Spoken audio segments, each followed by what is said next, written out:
And we're back. Wednesdays, I have the pleasure of having Kenny Ken, someone whose opinions I respect, even though I don't always agree with them, like Saka being world You class. say that again? We're here, man. Hey, is it just us two today? Yeah, man. DJ B's out of office, man. We're getting back next week. Big him up as well, people. Okay, Someone man. post his channel in the chat. Just Well, us two, my friend. First and foremost, I know you want to start off, but I want to say first and foremost, it's been like we're as much as we're Arsenal fans, we're England fans as well. And I have to admit, that performance yesterday in Serbia was impressive. Well, he changed the tune.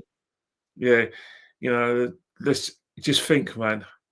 First and foremost, goals from Harry Kane, as usual. And then we got goals from Madueke, a goal from Nonzino, East London boy, even though he supports Tottenham. And then we got the support Spurs. Let's praise them.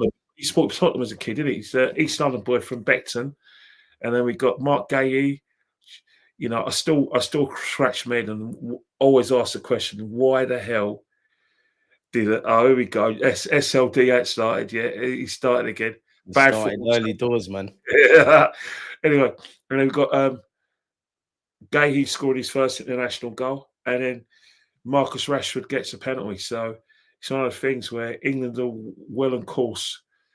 So like I said, don't forget Declan Rice's assists, and obviously lewis-skelly getting minutes. Rice, he set the goal up for a good cross for Harry Kane's first goal, and also he was involved in the goal for for Gahey as well. So yeah, I thought England actually smashed Serbia, but this is an Arsenal show, and I think you've got pressing things to talk about, more about Arsenal now. All that kind of inconvenience which people see as international football is over. You're right, man, but it's been international football, so I don't even mind speaking about it. There is one thing I want to ask you about, yeah. You seen the David Coote stuff? It's a bit mad. I just saw it now. I think the problem is the thing is when you bring someone down, you don't just have one misdemeanor up your sleeve, just in case the damage isn't done. You have other things, so I think the press would have known about that. Or he'd have been tipped off, but as I said, during the the whole kind of situation, there's no coming back. There was no coming back from the first thing he did, but in terms of like this now, if found guilty, there's no coming back. And I'm just not talking about his refereeing. I'm talking about life in general. Yeah. You can't when you're involved in something like that, and it's nasty. There's no way back for you in any walk of life. He works for he's a delivery driver. I'm hearing. Well, that's gone. That's come out of the country if you're lucky to not get convicted in his case. Because if you have done what they alleged to have said, boy, the book needs to get thrown at you. Other things need to happen to you, which I won't delve into, if I'm honest. But that's the thing. The thing is that you could have had empathy for the man. When he said those things about Jurgen Klopp. But there's no empathy whatsoever. Yeah, you lost it. Sorry, no empathy. What a horrible guy, man. Let's get back to the football then, man. The first thing I want to mention, and ask you, let me bring it on screen. Obviously, during the international break, several of our players did well in it. Mikel Merino got 4 goals. We'll get onto him. Rice got 2 and an assist. Odegaard's been in full form. Madueke got his first goal, as you said, for England. Gyokeres got an assist. Zubamendi did his thing. And I can't forget Nwaneri. Before I get into specifics, Kenny, do you feel a bit bewildered sometimes where, we've criticized maybe the attacking football and stuff, but you're seeing our players go elsewhere, in this case, play for their countries, and they're all excelling? Like, does it make you feel weird? Do you look, is it just one of them things? Not necessarily. You got to remember is that a player's only as good as his teammates, and an international player is only as good as the players that they can select to have available. Spain and England have extremely strong teams. They've got so many players to pick from. In essence, though, when you're Spanish or you're English, it's sometimes it's the players that don't get in, and you're thinking, well, hang on, how comes he's not playing for England? How's he not playing for Spain? Because right now, if you're in the sort of A team or the circle of trust for both countries, you have to play really, really badly to be left out, because if you play badly, you're gone. Someone else is taking your place. If you're injured, you're gone. Someone's taking that place. Look at all the players excelled. But there was no Phil Foden for England. There's no John Stones. Harry Maguire can't get a Told sniff. you Phil Foden's overrated, man. Big up Tuchel. Regardless of what you say, he's overrated. But these guys made the fulcrum of the squad of Gareth Southgate's squads for the last 3 tournaments. True. Now, whether you believe it or not, these are stalwarts for England. Spain will have the same sort of thing. But let's talk about Mikel Merino. Scored 4 goals, scored a hat-trick against Turkey. Called world class by his manager. That is objective. You know, he scored a hat-trick. Turkey are a very good team. They got to quarterfinals of the Euros last year. So without a shadow of doubt, you can't say, right, that that wasn't a great result. But the fact is Merino, how can you not play well in that Spanish team? I was saying it yesterday in Dan's show. Spain, big up Dan. They're a thing of beauty. The reason why I respect Spain, it's not to do with the fact that they've got great players and they've got they always play a certain way, man. They're true to themselves. It doesn't matter what the situation is. They're going to play the same way, and they're going to probe until they break you down. And they're not just pass for the passing sake now. What they do is that they drag the opponents out of position. They're trying to take you out of position. Yeah, exactly. Like, for instance, it's not one-touch football. It's 2-touch, and that's when the opponent has to move, and then they give the ball, and that's how they create space. Why don't you like when Arteta does that? Because that could be extended Arteta doesn't do that. We don't play one touch and move the ball to disrupt the opposition. He doesn't do that because simple reason is, one, he hasn't got the players to do that, and 2, his tactics are more defensive, as opposed to De La Fuente, where everything's all about the attack, and it's a beautiful side of play. Like, Marino can't fail in that side. You know, Zubimendi's always going to look $1 million. Why? Because when he's got the ball, someone's available to get the ball. Everyone's good on the ball for Spain, and they're always available as well. There's trust there. Yamal, young lad, world class. Nico Williams, flats to deceive, but in that Spanish team, he's not in that. If he was like playing how we think he does when he plays for Bilbao, he wouldn't play for Spain. He has to play for that system, but he has to be effective. Everyone in that team can play good football. So Marino's always going to look $1 million. Then you look at England, Declan Rice, Madueke. Whatever you say about the national side, and whatever you say about Gareth Southgate, and everything you say about him is justified, by the way. He's a negative manager, and he was part of the problem why England didn't win tournaments. But one thing he has done, he's improved, you know, the caliber of play, the technique's a bit better. Another thing as well. We just still don't have an identity. He gives young players a chance.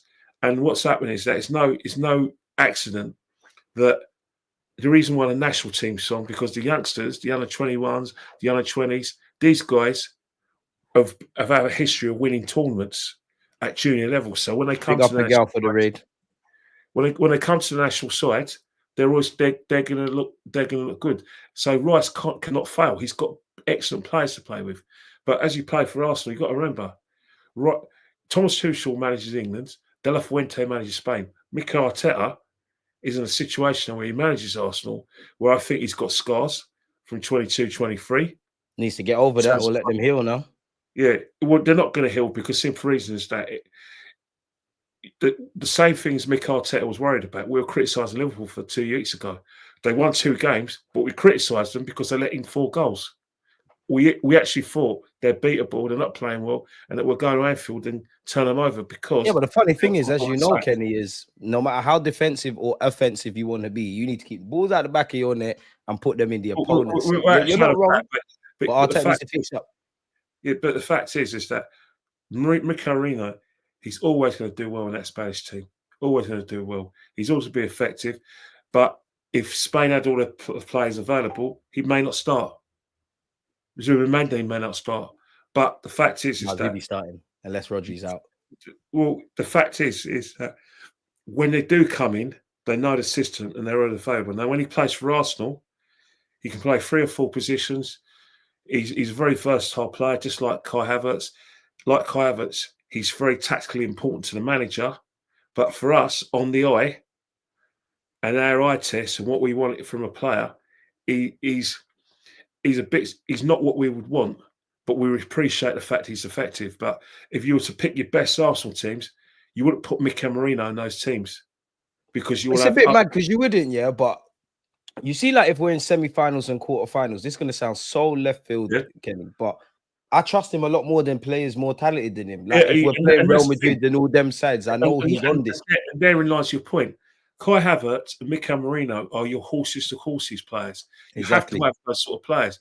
Like for instance, it was no surprise. Final action player he is. That he played at Anfield because it was a one-off game. It's a 6-pointer. It's a game you dare not lose.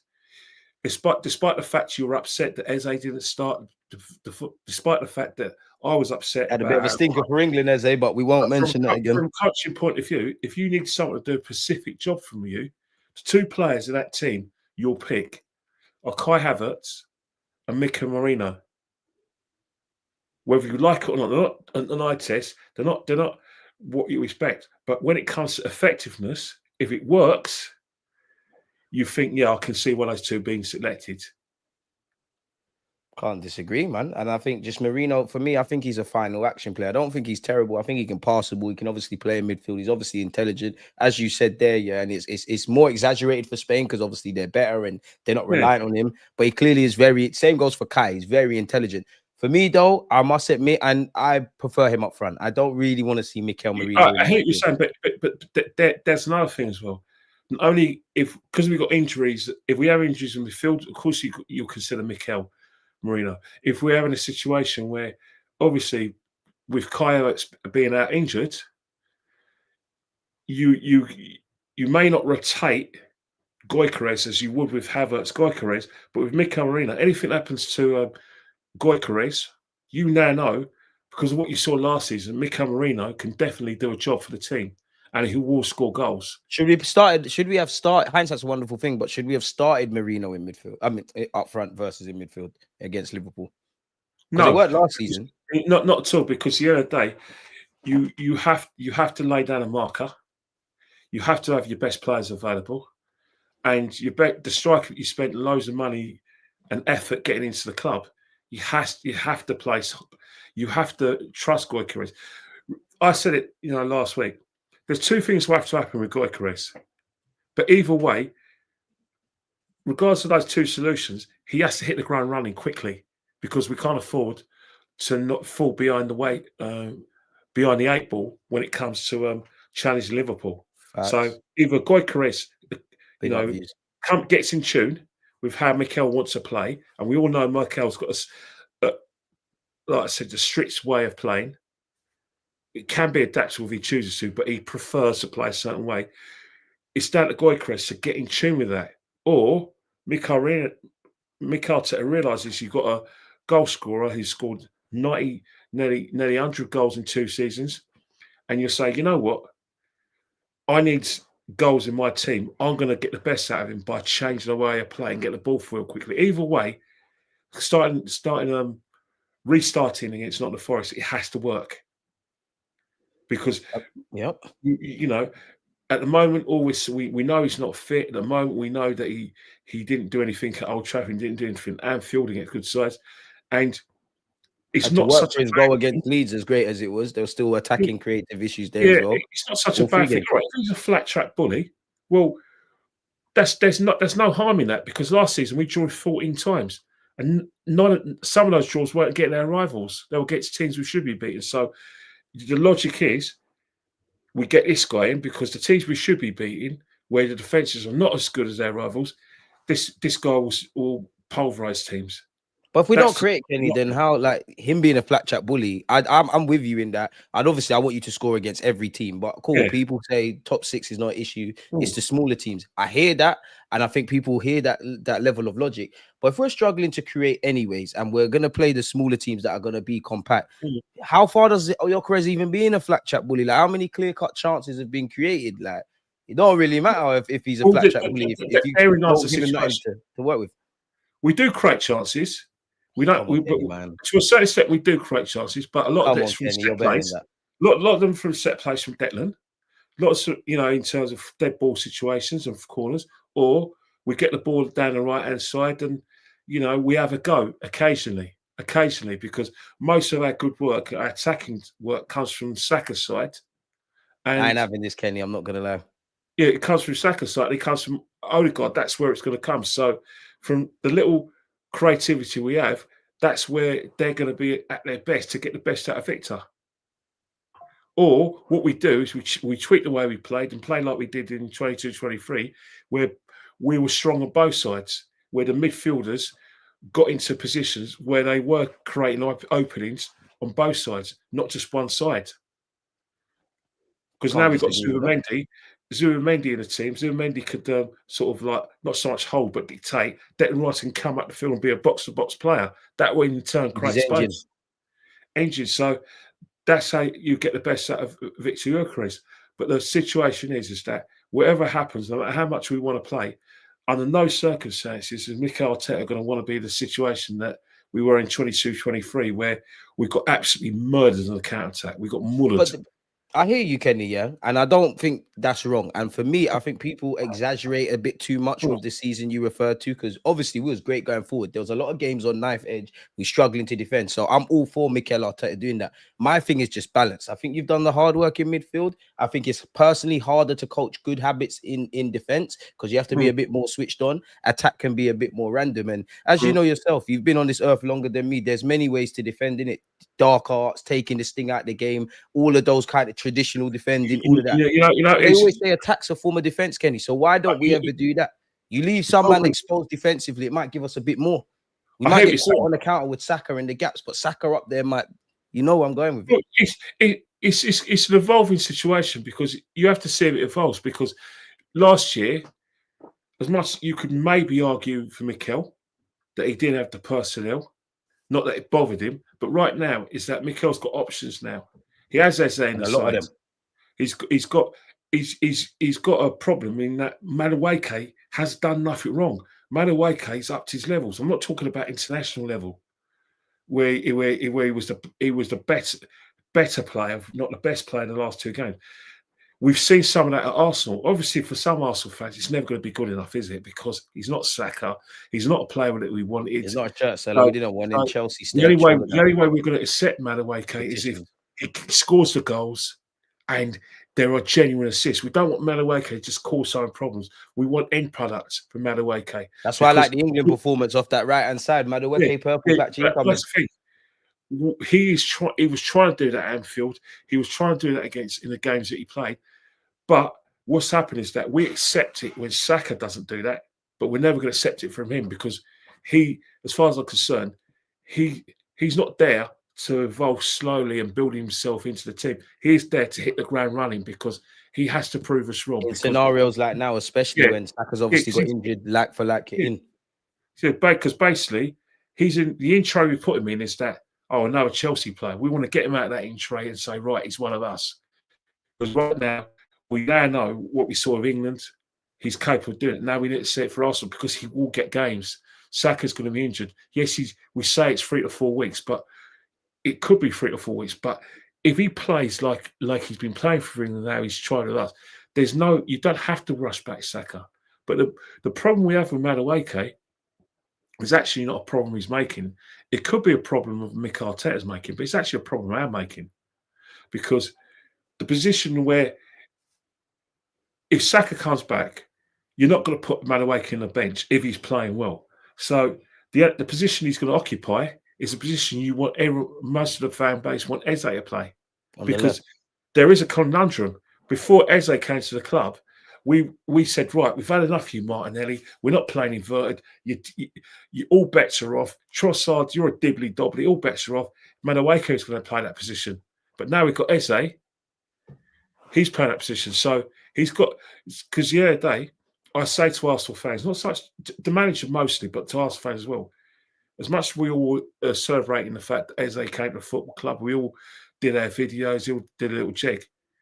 When the dust settles down, when the celebrations are over, when everyone puts the chairs, stacks up the chairs, everyone cleans up afterwards, puts the leftovers in the fridge, and then reality kicks in when where you don't have your hangover. The first thing you're going to say, where is Eber actually going to play? Because That's He has to make it work. That's your big money signing on paper. It's also make it work. But in the backbone of a lot of fans' mind, we don't know where he's going to play because we've put him in the logical position, and we're now saying he's a left winger. I think deep down he's not that. We know he's not that. We all know we'd rather him play in Odegaard's role or occupy central positions. But the situation is that I was on Dan's show yesterday, and one of the things I said is that I wasn't letting it go because I said, "Hang on here, you're playing as left wing."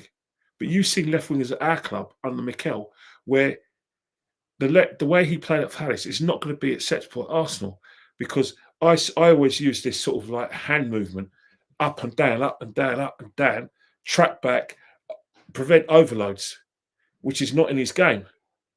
And that when he came, that his starting position at Crystal Palace is a left wing, but he found himself in the middle. He's not a left wing in the sort of vein. So Arteta has to change then, because remember Palace when they had left wingers, they had Sahar and who's the other one who played for Everton? What's his name?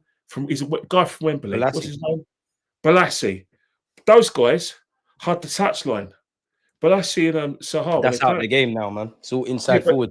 But that's exactly what they did. Balassi and thing had the touchline, got back to positions when they played on the Pulis and when they played on the Pardew, and then they did that. They're used to that. That's where Arteta has to change then.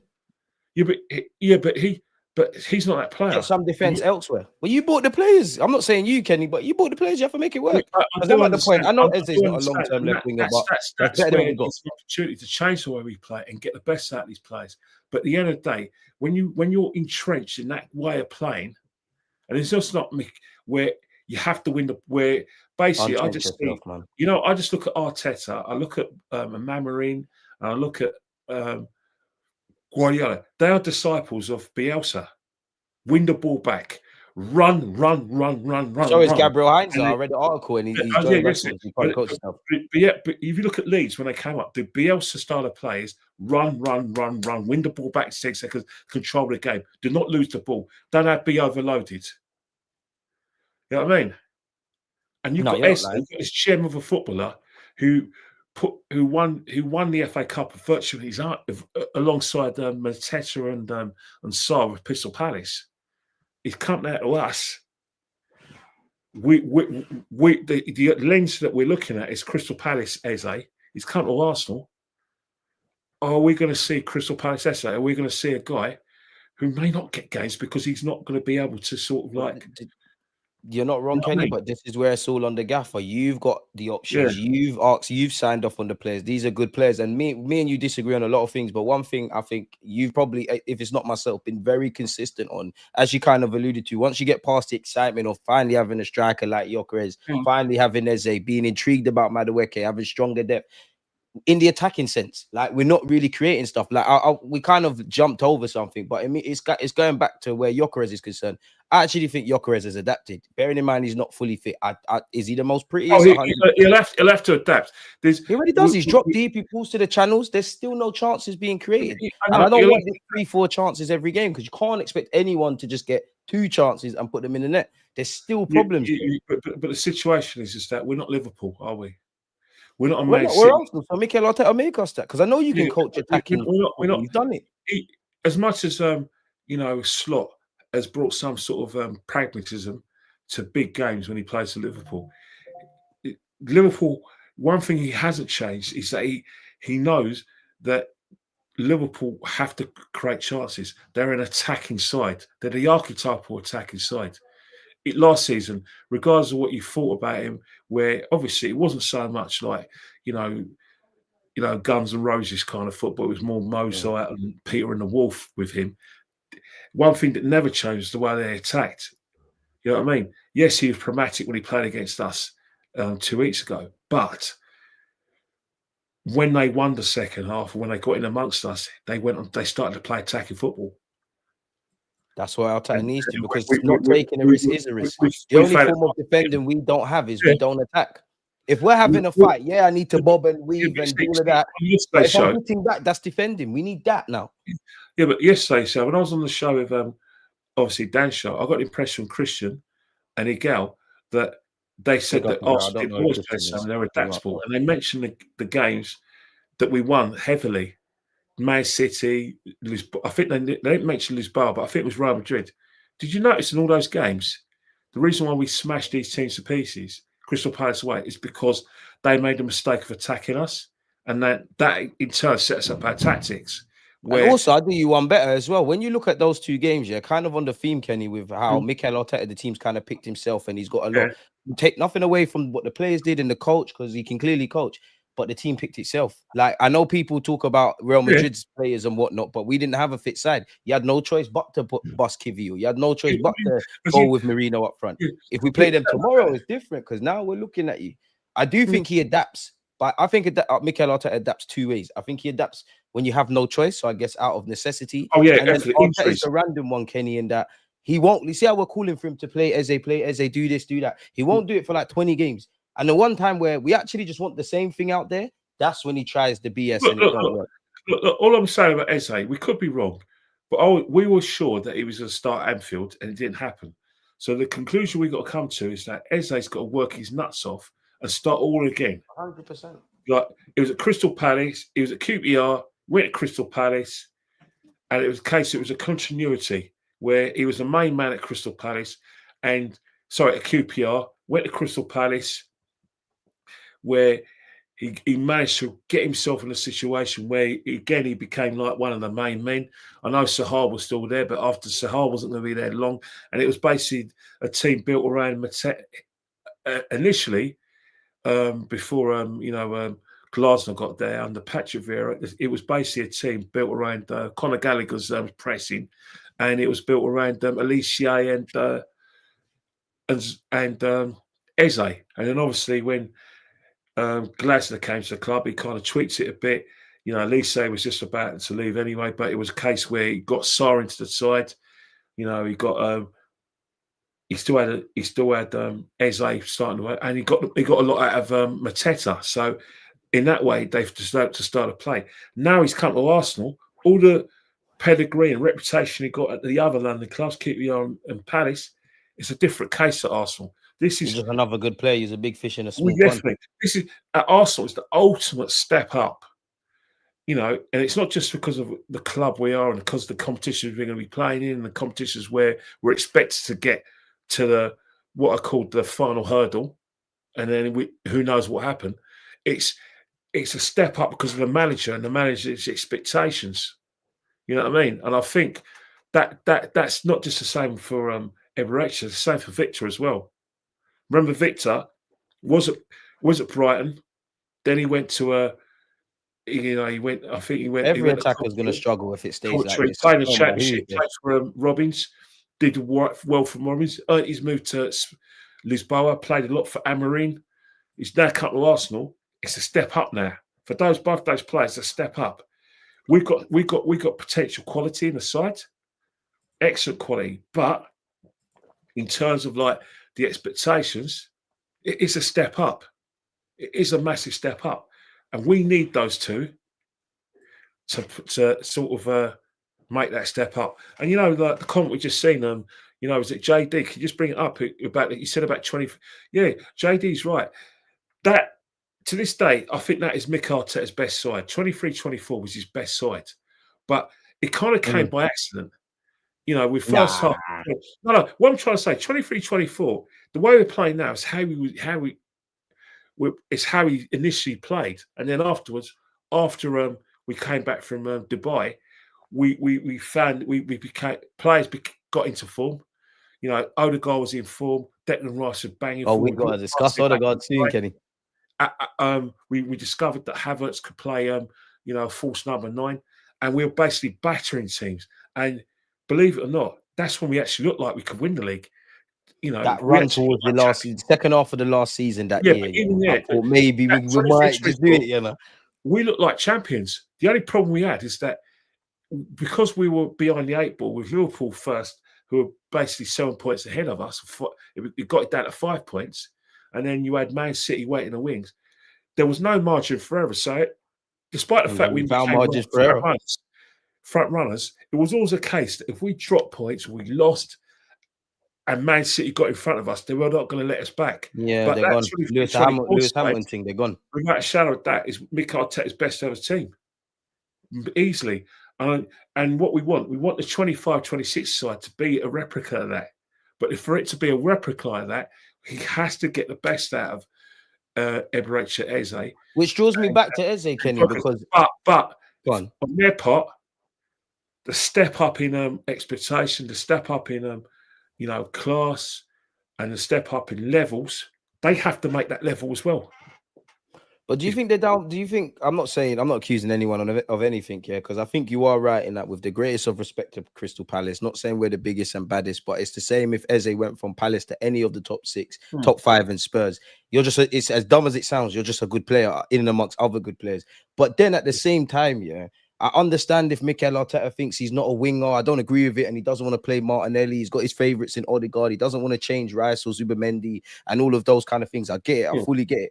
But then I'll bring myself to the fact of, do you think Mikel Arteta could be downplaying Eze? Because for me, the man's a star. I hear everything, but the man's a star. Like, he's a maverick. He's someone that, you pay to watch. He gets bums off seats. Him and Saka could be like, to a degree, Mane and Salah. I don't think long-term Eze's things off the left, but we could run that right now. Because whether it's Eze, whether it's Gyokeres, we need to be different anyways. These guys are forcing you to do different stuff, Gaffer. You've showed that, and that's the thing. I always say, the expression I always use: move the compass tactically. To either you want to move it east or west or north, but you don't want to move it south. It has to go up. Yeah, God forbid. Or across. That's it, and that's how I think Arsenal. And we don't create enough high-quality chances for this comment. But the thing about it is that the players are there, the opportunities are there to do that, but it's half and half. Yes, Christopher. Yeah, I'll definitely be watching the Ashes. Watching the Ashes this November. I think Delu Laguna, who should be leaving Edmonton to move to Archway. Thank you, Kwame. Nah, Edmonton's way better. Edmonton's the best place in North London. Archway. Hey, don't you dare talk about Edmonton. We used to take the mickey out of Edmonton. We used to call it the Tottenham of Enfield. Edmonton Green was like, I'll tell you what, Edmonton Green. I know Edmonton Green slander either, man. That's my home. Let me tell you something. Edmonton Green back in the day, and I don't know what it's like now. Edmonton Green was like, it was like going back in time. And when I say back in time, we're talking space age. If you know, Edmonton Green was like a Tottenham of Enfield. Sounds like Edmonton's always been a shithole, but it's my toilet bowl, man. I'm not putting it down, but you come to Archway. Don't get me wrong. You'll see a lot of. There'll be no in Archway. Man. In Archway, you'll be seeing a lot of budgings, but they'll have gluten-free budgings. That's what I'm saying. That's all gentrified over there, man. You'll buy a sandwich for £10 that I could have made you in 5 minutes. Exactly. We're the good side of Seven Sisters Road, apart from the football team. We're the good side over there. We got the culture. Well, I don't know. I think Seven Sisters ends when it comes. It depends. Are you Edmonton 4 or Edmonton Green? Edmonton 4, 4th Street. Oh, so you're Edmonton 4, so you're N18. All right, I'll let you off. Edmonton Greens needs a black of paint, but Edmonton 4, they've done a lot of good stuff with it. To be fair, Edmonton Green's looking more modern than my side. Well, I'm always in Edmonton Green. That's what I'm right. You're damn right. 50 years later. 4th Street hasn't had anything. Like we actually need some gentrification. We need like a Nando's or something. No, you know the thing about the gentrification, mate. For it to be gentrified, it has to be a close proximity towards central London, a close proximity to the city. Yeah, but you got the Spurs Stadium. Yeah, I know. And now as you know yourself, you got Beyonce and all these guys and girls coming to Spurs. Obviously, people won't, and I will know, but like people are coming from all over. So if you're coming from like Edmonton Green, well, let's say all the way from Wolfram Cross, obviously it's a straight line all the way down to probably like give or take. There's too much football. They're gonna need the piece. You've got one problem. The problem you've got is that the football club's based in Haringey, and you're just in Enfield. So in terms of business rates and infrastructure, that's sort of Haringey going to benefit from it, not Enfield. Yeah. It's a shame. It's actually a shame. And you're in zone 4. Zone 2 to 3 is where gentrification of London, especially North London. You're seen No as hope for us then, Kenny, man. borough. You're an outer borough, even though where you are isn't outer London, but it's seen as outer London. It's cool though. When I get to 100k subs, I'm running for London. Well, not even London mayor, Edmonton mayor. I'm going to change all of this, people. Vote DG, and when it comes, you can't change the boundaries that have been there for hundreds of years. Well, we can do stuff, man. Just let me in Parliament. We can do stuff, man. No, look, enjoy it yourself. Oh, by the way, mate, I hasn't kept me noticed that when I've seen you on. Do you do watch-alongs for? Did you do watch-along the Liverpool Arsenal game? Yeah, on TalkSport. Yeah. Mm. It was tough watching that goal, man. I did feel for you when that goal went in. I felt for you. I felt my heart ripped out. I was like, oh my days. I got a shit record being there. I see videos of shock in your face because I just swore. I swore in frustration, but I just felt for you. I thought he wants to swear, he wants to throw something, but he's on national keep it TV, composed. national radio. He's got to keep his poise. I don't know how you did it. I just put my mind elsewhere. I just think at that particular moment, I thought, do you know what? The minute I leave here, I'm going to a party anyway. So it is what it is. Do you actually get the Sky Sports commentary, or do you get when you're there?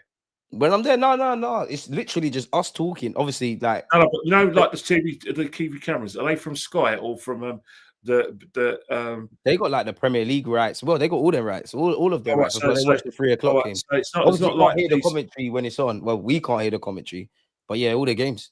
That's one thing about being there. Get the 3 o'clock games. But yeah, going back to the situation regarding the way we play, the guarantee, right?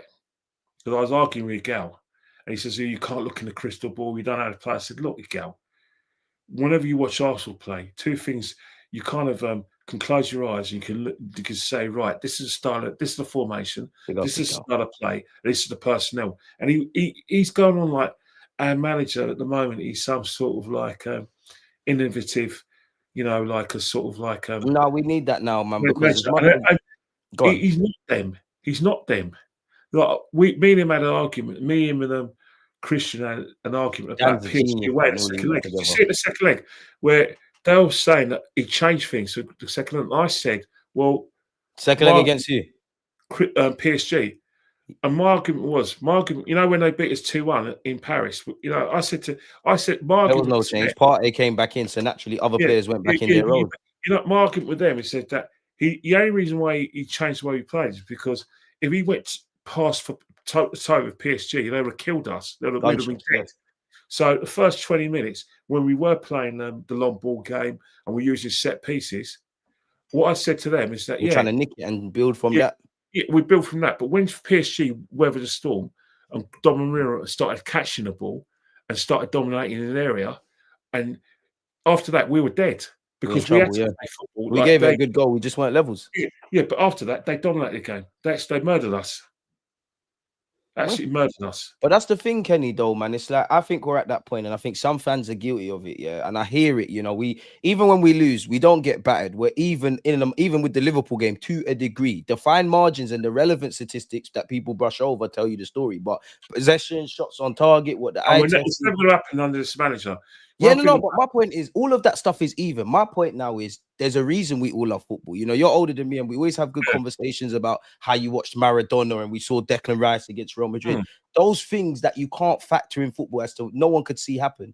That's what we're missing. We're missing that randomness and scenarios and situations where players can provoke that. Actually, if I'm isn't that football in general? Some trap of looking at paper and stats too much. Yeah, but isn't that football in general where if you think. Not so much prior to Pep, but if you look at football in general, I go back to football has evolved. The Premiership has evolved. When the Premiership was first established, the first games of the Premiership, we didn't have the foreign players. We didn't have the foreign managers of panache. Basically, the foreign manager.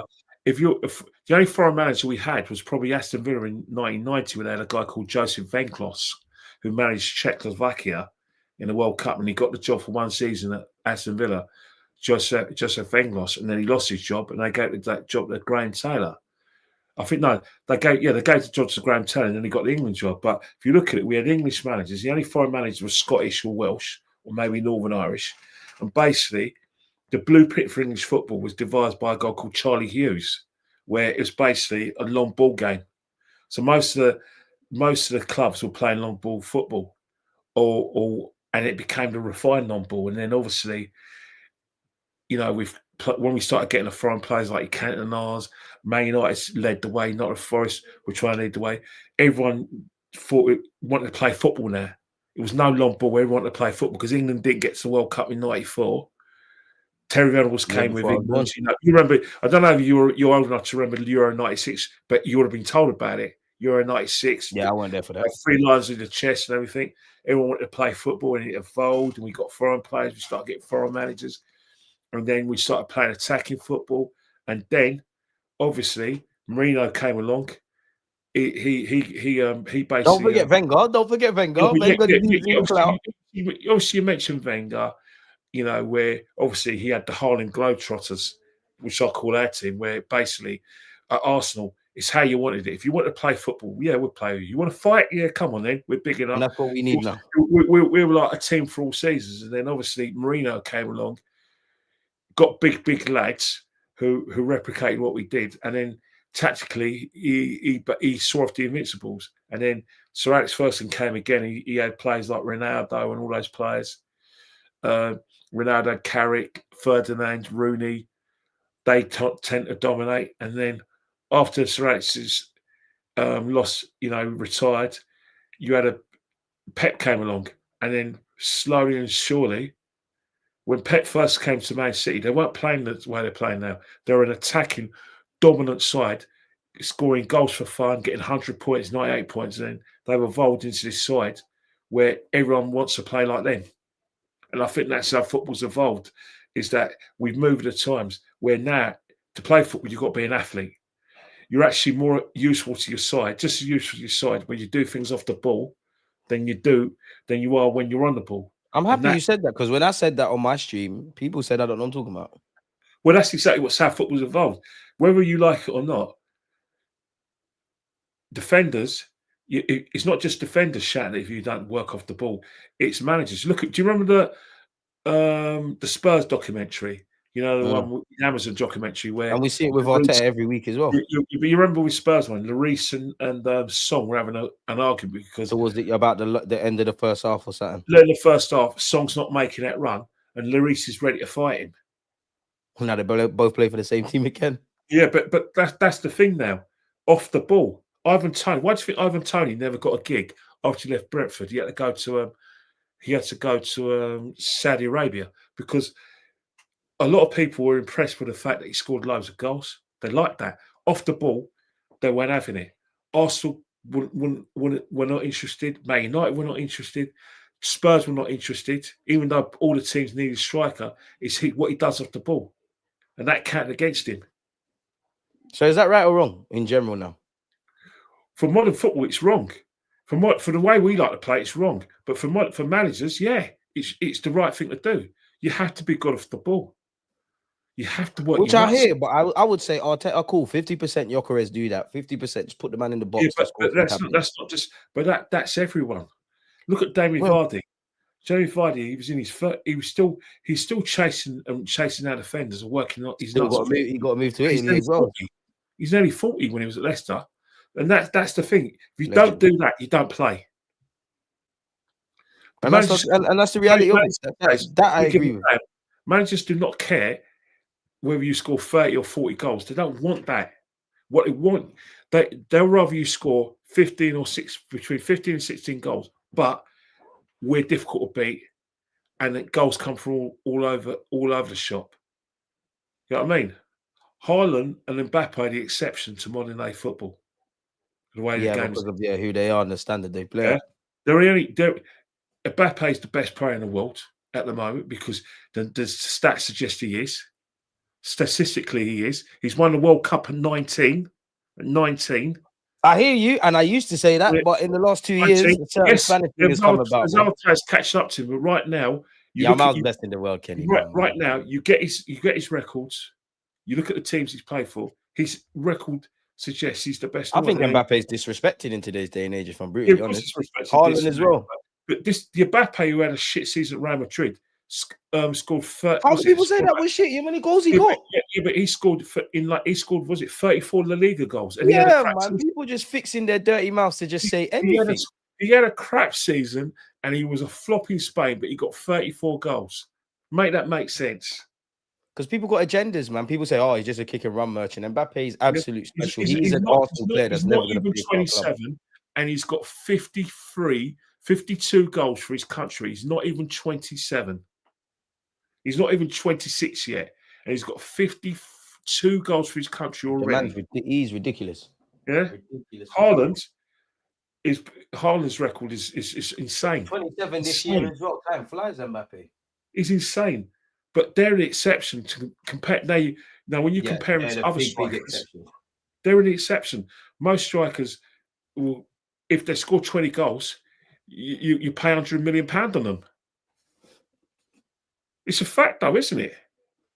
And you're looking at 50, 60, 70, 80 for average forwards. You look at Højlund, you look at what we got with Gyokeres, you look at Solanke, who scored less than Havertz, and people got a lot to say about our players. But these players that you're spending 60 grand or 70 grand on, their best efforts are 13 or 14 goals.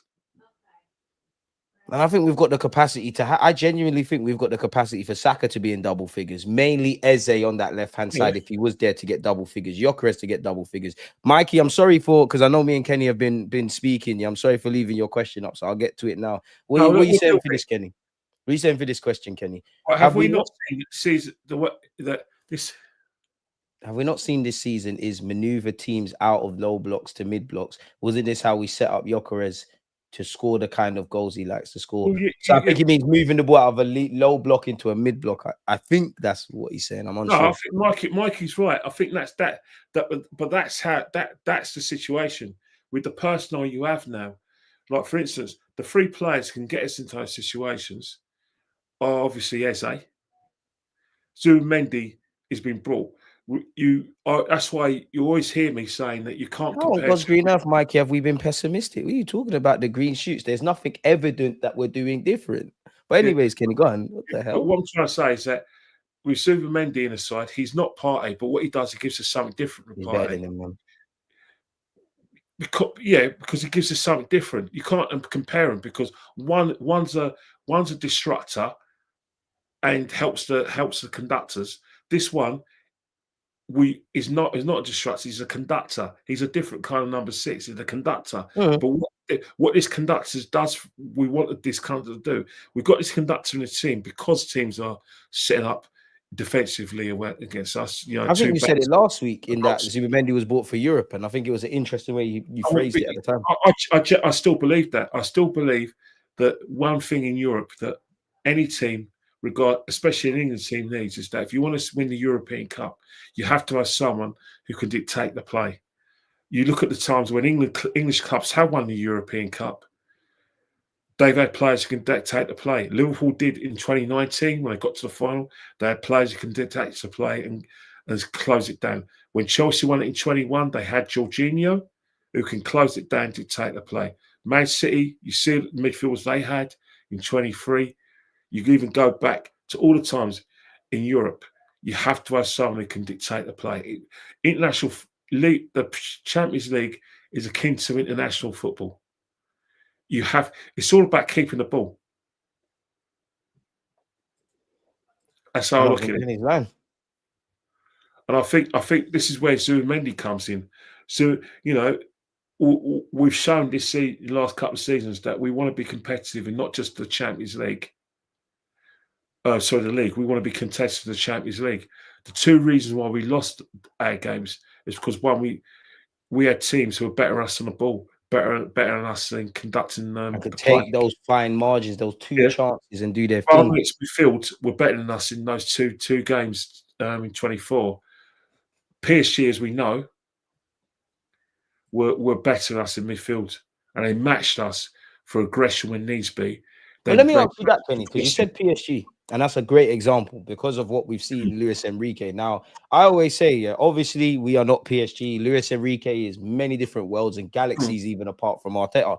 But in terms of how they look at the game, they do both. They do micromanage. They do think about eventualities. You do have to work off the ball. But maybe I'm being naive, and I know it's not the same, Kenny, but like, Why is Luis Enrique able to do the same things mid-block, low block as well? Why is Luis Enrique able to do the same things that I see in Arsenal, in Mikel Arteta's Arsenal? But then when I look at the final third, and Dembele is still defending, but wingers are swapping. You know, the six is Neves. He's the furthest up. How have they found that freedom within a framework? Because they're making it work. That's what we should do. Right, look at the personnel. Look at the personnel. You look at the team he had previously. He initially had Mbappe, Messi. Wait, was he there with? I don't know if he was there. I don't know if he was there with Messi, but he definitely had Mbappe. I don't know if he was there for Messi and Neymar, but let's talk about the team that got to 24 European Cup semi-final. That team, if you compare it to the team that got to European Cup final and won the European Cup, that's night and day. He's got younger players who obey his instructions. Bacola, Doué, Vitinha, obey him and work off the ball to win games. Who's that?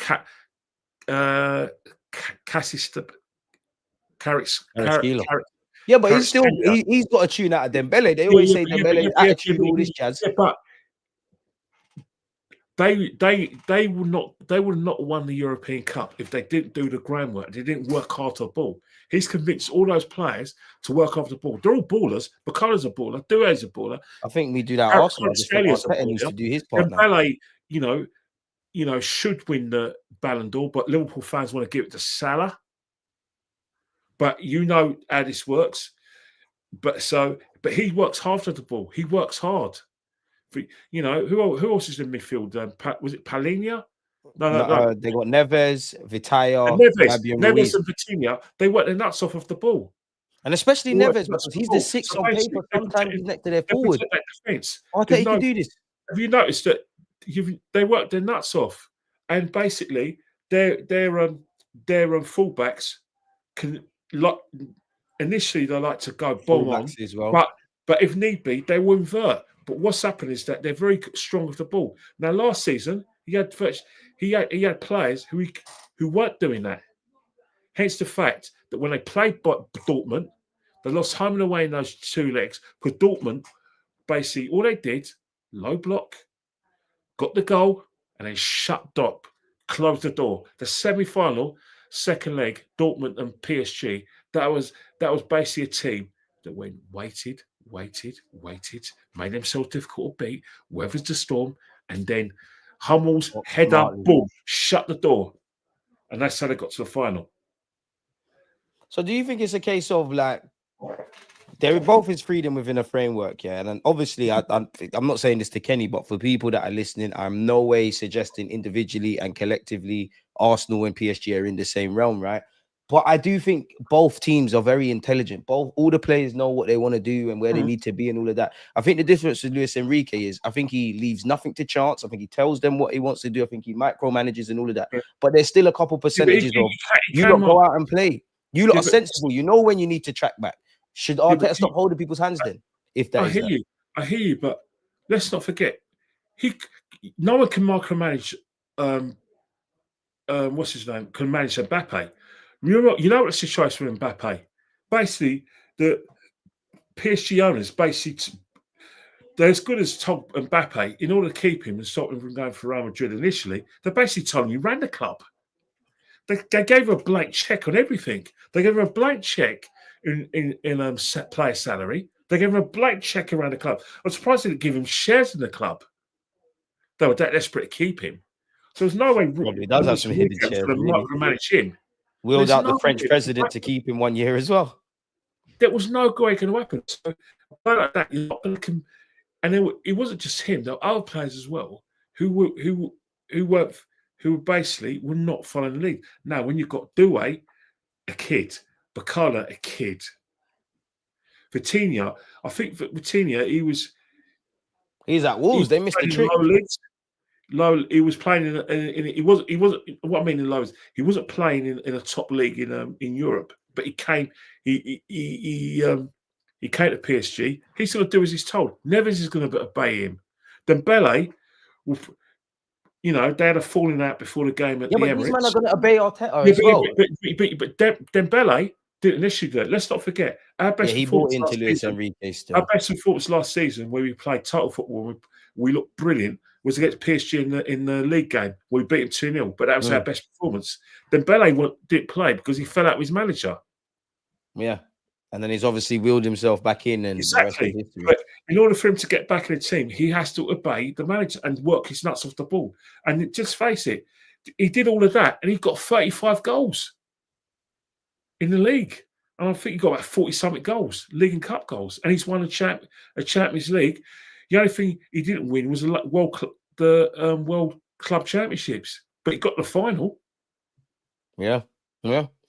For me, Arteta just put the handbrake down a little bit, man, and let the players go, man. You might lose 5% defensively. You might gain 5% in the final third. He's got to take the shackles off, because there's only a situation. You have to get the best out of your players, especially your better players. We have to find a different way of breaking these teams down as well. And, the personal's there and able to do that. So you've got the goal scorer, who I've got reservations about, but his record shouts that give him a chance. And you've got Eze, who gives a chance. Now this is a guy that you just brought up. He has to have a good season. You see him for Norway. He's back. You're going to have to respect the captain now. He's back. He has to have a good season and even then, it's not a guarantee, because I said on Dan's show yesterday. You see his assist? Yeah, that's it. I saw his assist, but he has to have a good season. In 23-24, he played well. Saka played well. Havertz played well. The defense was unbelievable. Our goalkeeper was allowing him to flow and get on his left foot, just like we saw for Norway.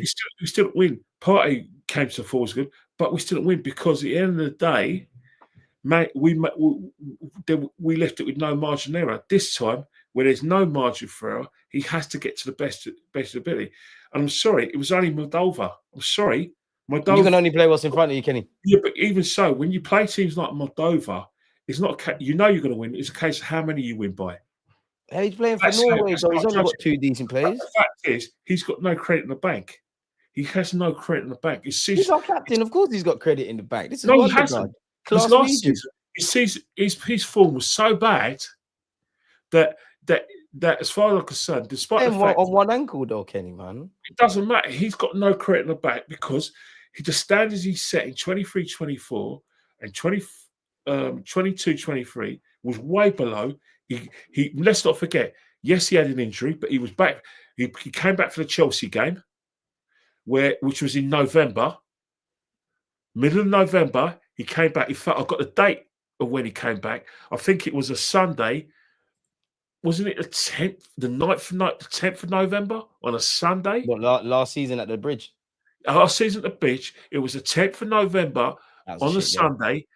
The season ended in May. So if you're saying that, Gal was suggesting he came back in the new year, which is completely, I don't know about that, misconception on his part, purposely, I thought. And then he said that in the last month in May, last few games of the season, he played well.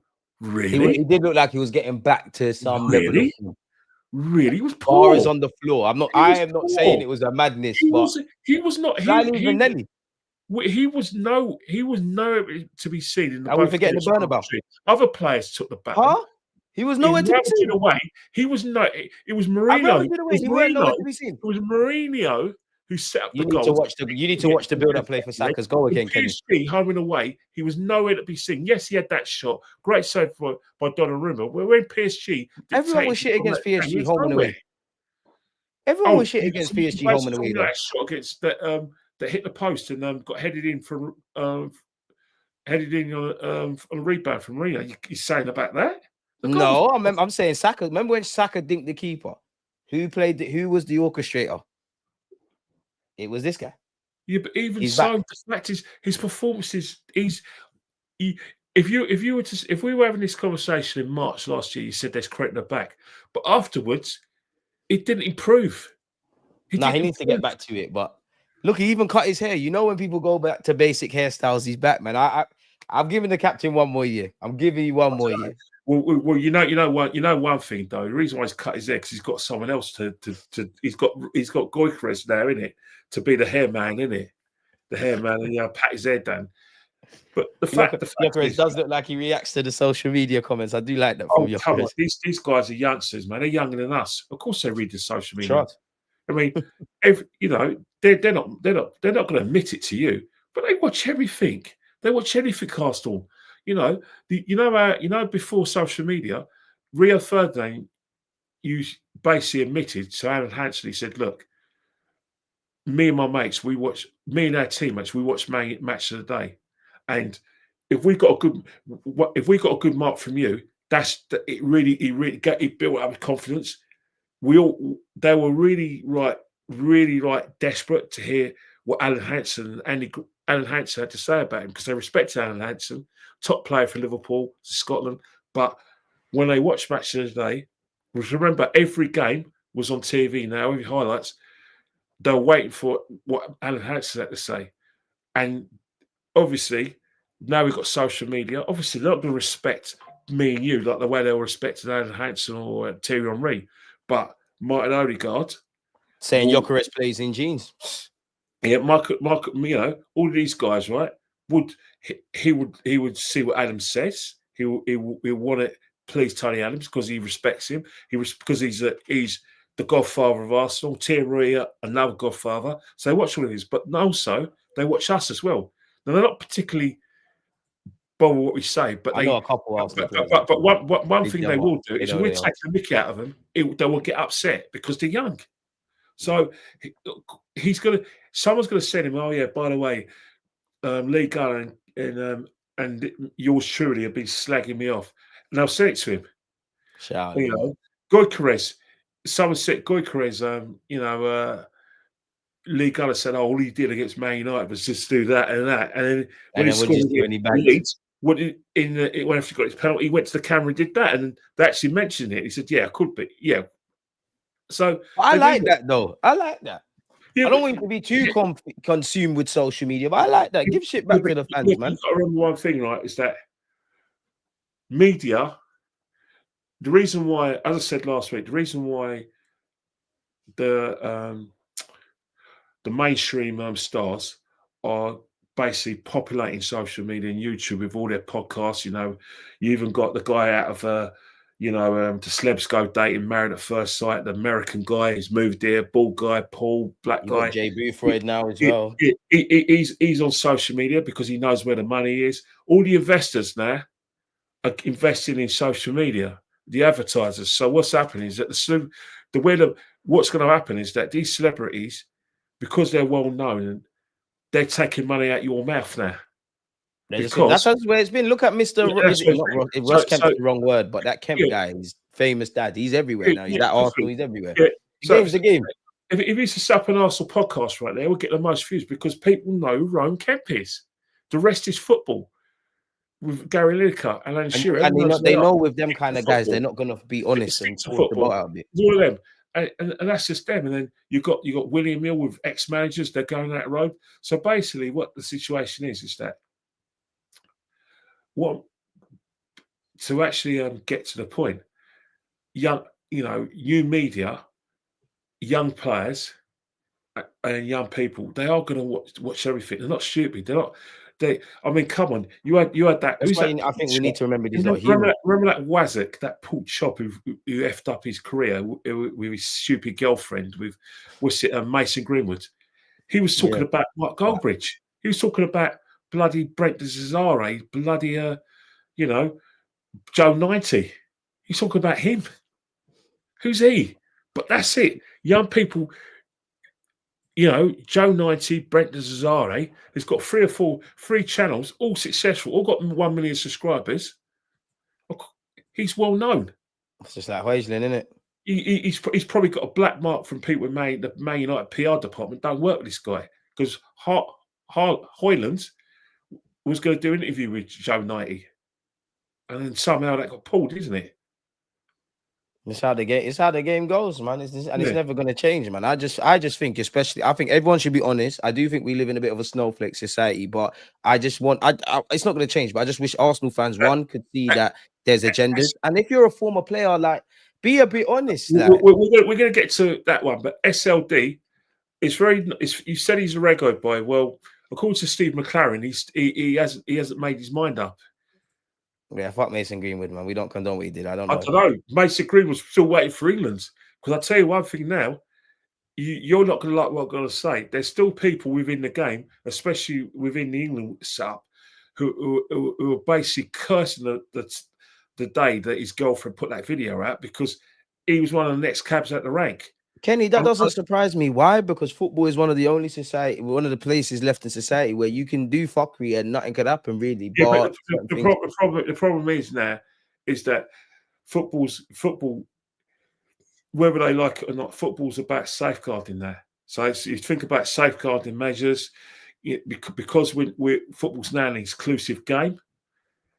You know, even though our sisters and our cousins and our best friends who are women don't play the game at the same intensity as we play, because they've been going to football for years. Their dad's taken when they've gone with their mates. For Greenwood, we all heard them videos. They're now part of the football family. So because they're now part of the football family, there has to be safeguarding for them. And players like Greenwood won't be allowed to play now if they don't meet those sort of thresholds. Whilst before it wasn't happening. Like I always say that when I first went to the Emirates Stadium, the Highbury, I didn't see any women's toilets. It was just all men's toilets. So I went in the. I shit you not, at the old Highbury, and I remember I first went. I used to get taken by family members. Well, when I first went on my own in 1984, 12 years old, in the North Bank, I couldn't find. There was no women's toilets. There was no. Yeah, you need that now. Yeah, but when I went, there weren't. Yeah, them days there. Yeah, that's the last thing on their minds. Women still went to football, so where would they go to life? And like you just said there, you said 84, right? We're only in 2025. So in terms of progressiveness and all inclusivity in that, baby, your infancy is really. It's mad. But that's how far. Like, that's how the game has changed. Like for instance, people talking about like Odegaard and. Was he respectful to Tony Adams or was he disrespectful? Oh, yeah, them comment. He replied to him, to be fair. Well, I'll tell you one thing, though, that's factual. It would have hurt him that Tony Adams said. 100%. Mr. Arsenal saying that about you. Of course it's going to hurt you. It would have broke his heart because even though we grew up... Probably met him 1-2 times as well. Yeah, even though Martin grew up as a Liverpool fan, Martin would have bought into the fact that the Arsenal history, he would have been in his proudest moment when Mick Arteta gave him the armband. It would have been his proudest moment when his teammates said, yeah, we respect you, you should get the job, you're the most popular. So that's a source of pride. So we'd have followed, captains like Pat Rice, Tony Adams, Patrick Vieira, Thierry Henry, and you'd have thought, right, I can't believe I'm Arsenal captain. In the same sort of this ain't working. Like, look, I'm not an Arsenal legend, but I'm doing the same as Tony Adams has done. So it would have been a proud moment. So I think it would have hurt him that not only Tony Adams, talked about it, the captaincy, but suggested that someone else should get it, an Englishman should get it. That would hurt his feelings. So I'm trying to actually find it. So from a personal point of view, it would have been hurt. What do you want with that? What would you want? The reason why I'm playing devil's advocate when it comes to Martin, I'll be saying, right, you know what? What can you say to Tony Adams? You're going to tell him to go forth and multiply? It's Tony Adams. I can't lie. I love Tony Adams. I love him to bits. I love him as a player. I love what he has to say. I think everyone's allowed an opinion. I think if people like you, myself, and people in the comments can have an opinion on the captaincy, he definitely well can. But equally, I agree with Martin Odegaard. Like, there's no point me caring. This ain't Tony Adams, the player. I can't care whether he's right or wrong. He does care. His opinion's irrelevant to a slight degree. Trust me. It hurt him. No, I'm not debating that. But I hear when he's saying I don't care. Because at the end of the day, is he Arteta? Is he the players? What relevance does he have to this season? Of course, he's synonymous with Arsenal. He's got nowhere to go, really, because he can't show his hurt and he can't show his wrath. But when the dust settles down and when he writes his book, right? Yeah. 10 years or from he now, has a session with Paul Brunson, I promise you right there, he'll address that and you'll hear his true feelings on it. It would hurt him. It will hurt him deeply. He's not a fool. he will see social media. He'll see, people like me, a pork chop like me, even though I've never, seen this I've comment.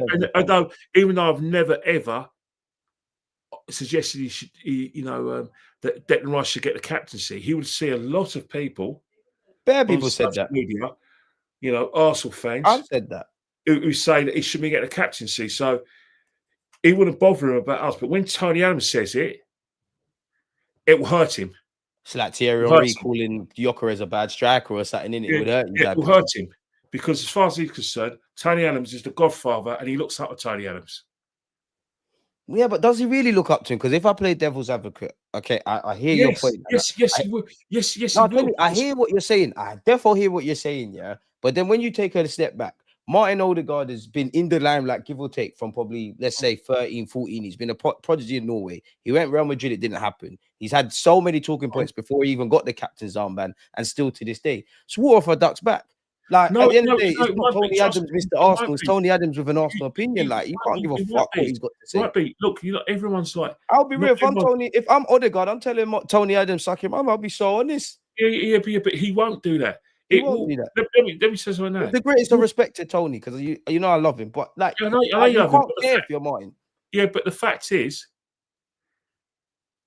not everyone's like Mason Greenwood, who's an absolute wazzock, pork chop, the biggest pork chop of all time, disrespecting, saying someone like Cristiano Ronaldo, his career's washed. Who the hell is he? Look how that ended. If he actually said that, that's mad. Well, that's the rumours I was hearing, that he was very disrespectful. Mad. He was a very arrogant, disrespectful to people in general. Trust me, no one shed a tear. Cristiano Ronaldo, the only players who backed him, who would have backed him at Man United, would have been people like Jesse Lingard and Marcus Rashford. Marcus Rashford was actually very upset at Man United's stance, because he felt that he should be given a second chance, because obviously he's his peer. But yeah, there was a lot of the younger Man United players who were peers of Mason Greenwood who took great exception to the club's position on him. Great exception. And they actually cited himself. Then they actually used his the father's words, where he's virtually backing Mason, and they still to this day use the fact that they got back together and they had a couple of kids. Damage limitation. We all heard them. We know it's damage limitation, but there's still younger players at Man United who played with Mason Greenwood who felt he was treated unfairly. 100%. Because at the end of the day, right is right and wrong is wrong, but that's their friend. That's just unfortunately how the world works. In terms of Martin Odegaard comes across as someone who does respect the history of the game, does respect the history of the club. This will hurt him deeply, because at the end of the day, he doesn't respect us. We have never kicked the ball of him. So, but when it's Tony Adams telling him that Declan Rice should get the captaincy, that will break his heart.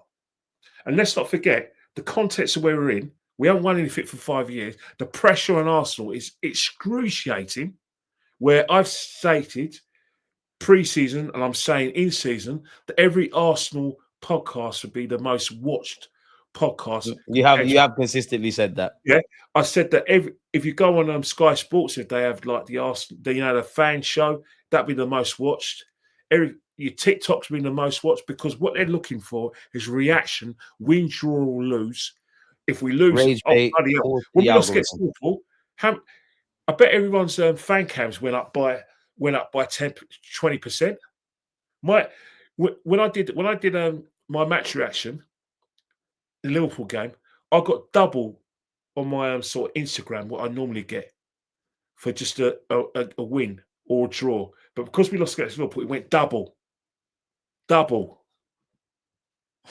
It's a madness, isn't it? And you know when you go on Instagram and they say, because normally when you go on Instagram, right, you can only do 3 minutes, and then they recommend it to Facebook.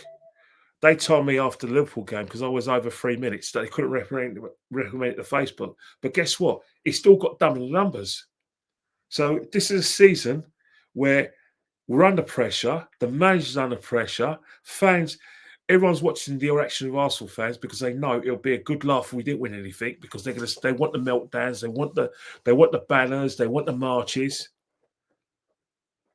Tony Adams saying that about Martin Odegaard in this climate, timing as far as Martin Odegaard is bad, but if it come through him, we're under pressure. That will hurt him. And Tony, if I'm keeping it 100, man. Tony Adams, go full for multiply and go and copulate with the the trap next door. I don't need his Tony. So if it was up to me, Tony be working at the club, and for what it's worth, I don't think Tony Adams has been banned a long time ago. Tony Adams, 100%, because he's honest. We all know the ex-Arsenal players that are cool with the club because they don't say what they really feel. Yeah, but these are people who will never be allowed to work at Arsenal or be allowed around the club. But this is why I wouldn't care if I was Odegaard, because what Tony Adams has said is not too removed from what people say week in, week out. What's the worst that can say? You're soft. You bottle it. You shouldn't be the captain. That's how I want our whole team to feel. Because if you know the worst that they're going to say, be fearless. The problem we have now, siege mentality. But they don't have that. It's not built into them. They have, you would have thought. Find it. You would have thought that if when we lost the title in 22-23, when we lost the title in 23-24, that would galvanise us. It hasn't, because at the end of the day, we didn't respond in 24-25. But what's happened is that it may have affected us in a negative way, because I always say that if you lose the league in the last day of the season and you previously fluffed your last time, I don't care what anyone says. If you're a human being, that's going to have a negative effect on you. It's going to have a psychological effect on you, especially when you go into games, and it will affect your season. Especially when we had the summer that followed, Kenny, where we didn't really do what needed to be done. That the reason why we were so bad last season wasn't injuries. It wasn't, but not the major factor. It wasn't suspensions. It was bad form and the scars from the 2 failures to win the league. We were lifeless last year. I still believe that. We failed in those last 2 years. Consequently, the consequences of those failures was the bad form. It was a good, believe it or not, I know it's an old thing to say, it was a good time to play Arsenal last season. Especially around the January period. First game of the season. Leicester and our first few home games, Wolves, Leicester. We were against Wolves, man. I was vexed the whole season. We won those games, but we won those games in spite of. Leicester had a go, scored a couple of goals. But that's what annoys me, Kenny, because them games we won, people would sit there and say, "Oh, why are you moaning because we won?" I'm all about the performance. I want the results first, 100%. If I could take playing shit and getting 3 points, I would. But when you watch football and you become like seasoned football, like I said, you can't just be.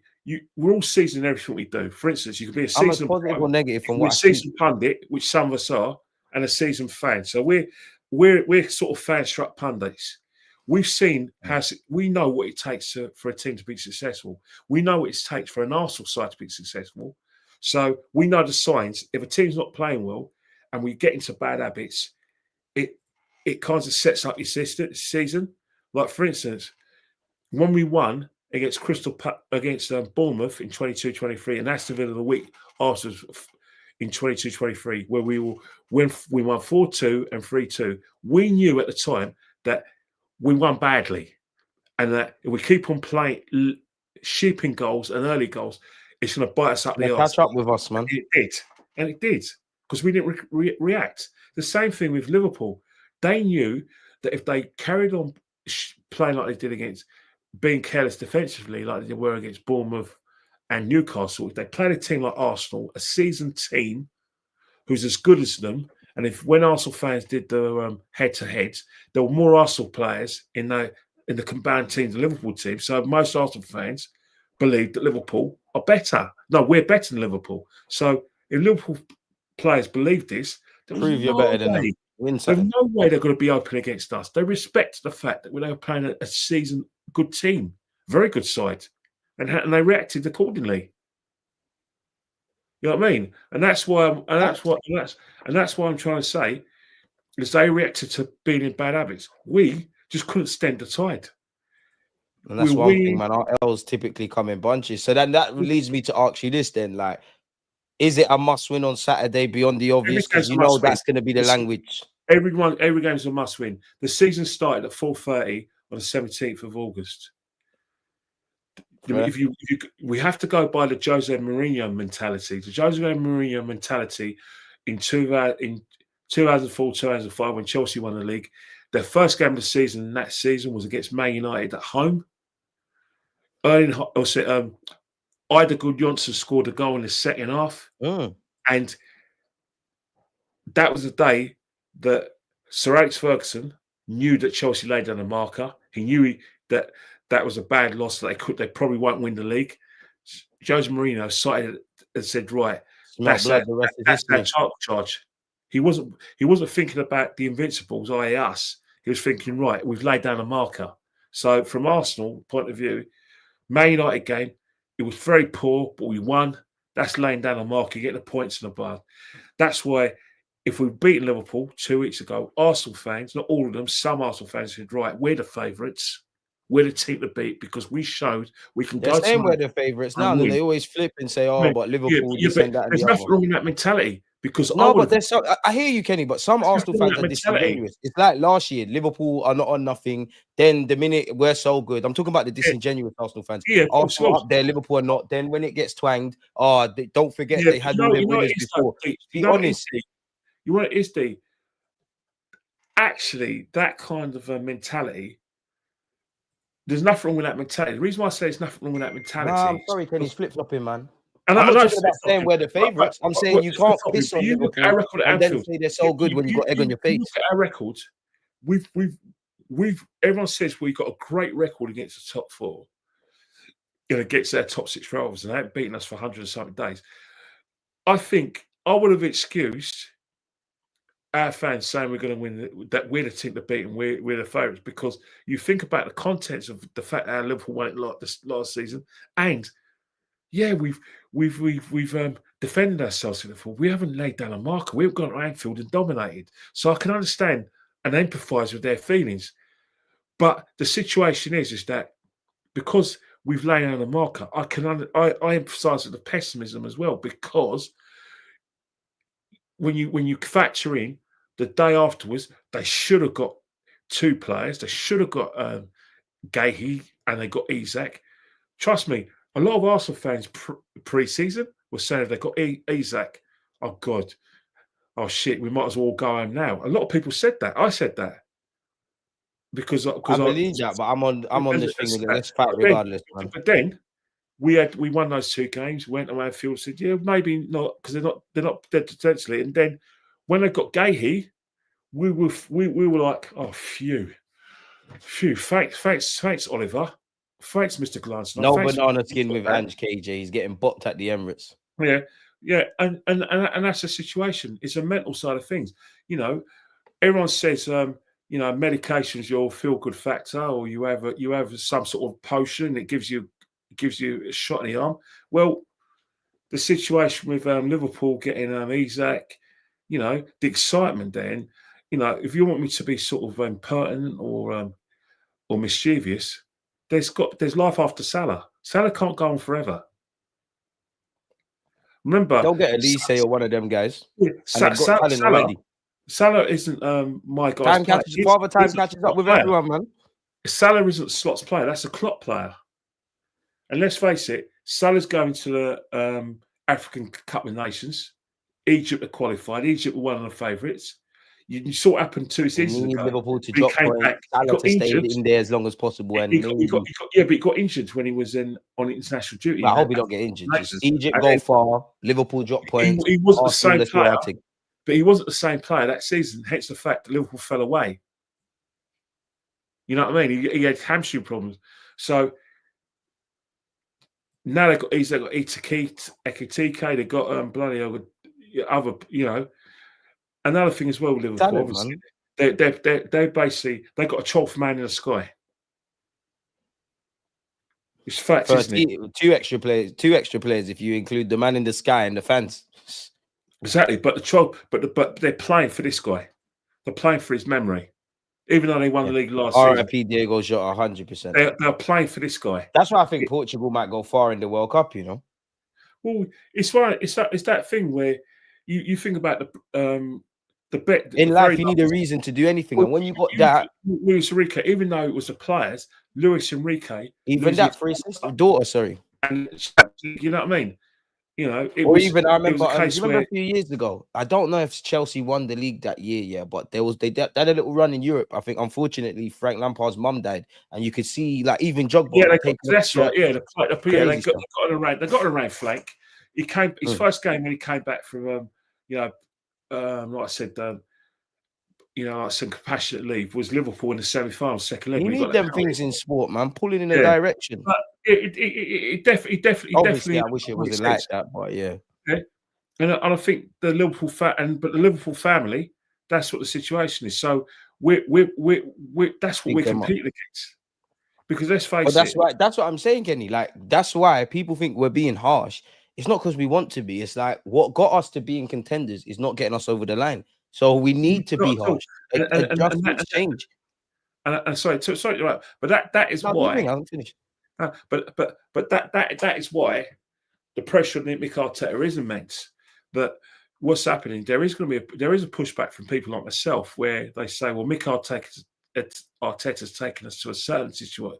And until he gets to a new realm, that's a valid claim. I don't know what's wrong with that. You know what the situation is that time's not a great healer. Time's only a great healer if you suffered pain and you learn from your mistakes and you learn to live with your pain. That's when it's a great healer. Or life, if you don't do that, then what happens? The world keeps repeating itself until you want to learn. Yeah, the pain's always going to be there. Touching a hot Dutch spot and burning my hand to know, don't do that. You know, the pain's always going to be there, but you have to learn to live. But and that's the situation. The problem is in football, you don't have time. Like, when are do we have to wait for Mikel to be successful forever? Because it's going to be 6 years if we don't win the Champions League. I'm not on waiting forever. The club might have different thoughts and some fans. But the fact is that would he wait forever? Would he come to conclusion and say, because there are loads of factors this season where if he gets a better gig, then he might be off one day. But right now, this is sweet for him. But things could come to the head. You think about it from a footballing point of view. The results, we don't win anything. The pressure on him is immense. There will be people, what I call in football fans. I love politics. They call people floating voters. One day you're Conservative, one day you're Labour. Now all of a sudden everyone wants to be Reform, right? But it's a case of like, my vote is for sale. What are you going to give me in order to vote for me? And that's what we tend to do. A lot of us people, majority of people in this country are working class. The working class people, where he thinks you can get the better. Nope, you've got to give them something, and they'll back you out, and they'll go into bat with you. But you have to pay them off. You know what I mean? Well, the situation we have now when it comes to the Mikel Arteta things is that the people who are behind him or sitting on the fence, they're going to start asking questions. And the questions only get bigger. The cloud only gets bigger every year that you don't get over the line. Despite they're going to say, "Well, come on, I think we need to go somewhere else." And then you've got another situation as well. Arteta's immediately under pressure because of the money we spent, but also Berta's here. Now, Berta done what? You really think Berta plays a big part like that? No, he's not going to sack him. But what's happening right now is that we know factually that the player that Arteta wanted to play up top is playing for Man United. And the player that we've got is Arteta lost one player. He got all the others. That's an important player because right now the player that we bought is a topic of every discussion. Some people are saying he scored 2 and 3 games. Some people say, well, it's only Leeds. It's only but that's the Havertz lovers, though. That's sorry to cut you, Kenny, but there's this weird section of our fan base that are in love with Kai. Now support Kai all the way, but they completely forget they're so harsh on Gyokeres, even though we know the dynamics are different. But how many months Kai stunk up the place? He didn't do anything for whatever. Got a charity pen. They just love Kai. They fancy. But I hear you. But that's what happens when you come to Arsenal. SA's going to have the same thing as well. You are under the microscope. You're not a big fish in a small pond anymore. The fact is, you can't. Good players don't get time here. Shit won't get forever. Welcome to the club. We're under pressure. We're under pressure because we haven't won anything for a few years. Because people think that we're bottlers. People think that Arsenal, when it comes to pressure, and we are until we prove them wrong. It's as simple as that. The media think we're bottlers. Some of our fans think we're bottlers. So it's a situation where you are until you prove them wrong. Victor is scrutinised very heavily. You know, the fact is that Victor is Berta signing. That's not putting Berta down. I'm putting Victor down. But the fact is, if you spent 2 or 3 years, over nearly 2 years, trying to court a player to come to you, and it doesn't happen, and then at the 11th hour, well, we've got this guy, you know, I'm happy Berta pivoted, man. Like, there's nothing wrong with that. We want Sesko. He costs too much, please. Not every manager gets their first choice. You can get your little Madueke. First choice. But the fact is that, you know, I look at Victor. I hope he does work out for Victor. I really do, because we need it to work out for Victor. You know, he's got. Oh God, well, I don't want to see that crap. But I'll let you off. Kenny, if Gyokeres doesn't work, it's on Arteta, not Gyokeres. No, it's not a case. Look, the trouble is that there's going to be different interpretations of whether it works or not. I still think if he scored 15 league goals and more in the league and gets about 5 or 6, 13 more, 8 goals in the Champions League and Cup goals, and scores 23 league and Cup goals, that's a successful season. He's done his thing. For a modern striker, outside Mbappe and Haaland, that is success. It is success, isn't it? Because what we're seeing is that it's only Mbappe and Haaland who are getting these insane numbers. No, there's no striker in European football who I've seen, you know, is getting a thing. Yeah, but Sesko's not fit, CJ. The fact is, I'm not putting Sesko down. I'm not saying that. The fact is, he's not fit, just like the Gyokeres. Simple. Nah, but Sesko's fitted though. He's had a pre-season. Oh, come on. He didn't have a pre-season. Both of them didn't have pre-seasons. None of them had pre-seasons. And plus, to be fair, I feel sorry for Sesko because you're walking into a horrible environment at Man United where I think you personally need a more experienced striker to hold his hand a bit. He chose Man United over Newcastle. No, I would do the same. I would. But he didn't. He went for the you know what? Let me stop myself. Would I choose Man United or Newcastle? In terms of the project, maybe Newcastle. Historic. I'm 30. I remember United. I'm still. Yeah, that's the thing. But he chose Man United. I'm not comparing them. The fact is that whether we like it or not, Mikel Arteta prefers Sesko to Gyokeres. That's a fact. I didn't make this up. They did. I'm not going to move the wheel, you know, and move the narrative because I want to get interviewed by a Mikel Arteta or go on Sky Sports representing Arsenal. I don't need that. I'm just saying as it is. I've got no friend. I don't want to be anyone's friend. I don't want to be friends with the top creators. I don't want to be friends with Sky. I've got actually friends who work at Sky. One of a good friend of mine I worked with before. He's agent to Martin Keown. He's agent to what's his name? Micah Richards. He's agent to all these players, right? But when me and him talk, I don't want to say, oh yeah, by the way, mate, can you get us a gig with Sky? No, because I'm not a beg. Right. He's my mate because we talk about other things, and because he asked about my family, I asked about him. I mean, I've supported him in his rise up. I don't want to use that friendship like some of these begs. You'd be surprised, Kenny, man. For every one person like yourself that's got a moral compass. That's why he still comes and chats to me because he knows I don't ask anything from him. I'm not about that life. So because I don't have this albatross of desire or ambition, I say it as it is. It's not personal against Arteta. It's just calling it how you see it. It's just that the way I look at it, my love for Arsenal supersedes any Arteta's feelings, your feelings, supersedes my brother's feelings. Arsenal is my first love, and the club's bigger. I always say the biggest star is Arsenal. Arsenal is bigger than Henry. It's bigger than Wenger. It's bigger than all of us. It's bigger than anything else. And JD fucked that overlap, man. They're just on some agendas. Not personal. It's not personal. You know, it ain't personal. I stopped singing. I told you when I stopped singing the players' songs because I was really the Addy Boyle thing finished me off. So I thought, you know what? My club comes first.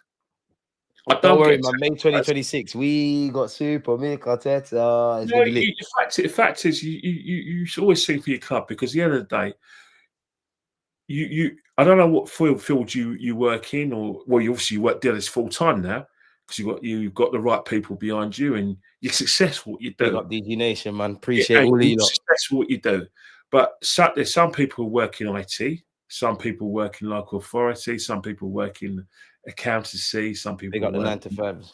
in logistics, like Gyokeres, he works in logistics, and some people are statisticians. Either way, when you work in these kind of fields, it's one of the things where obviously you can either collect your money at the end of the month or try and go up that high. You know what I mean? But within those fields, there's permanent workers and there's never. It's never going to happen, JD, mate.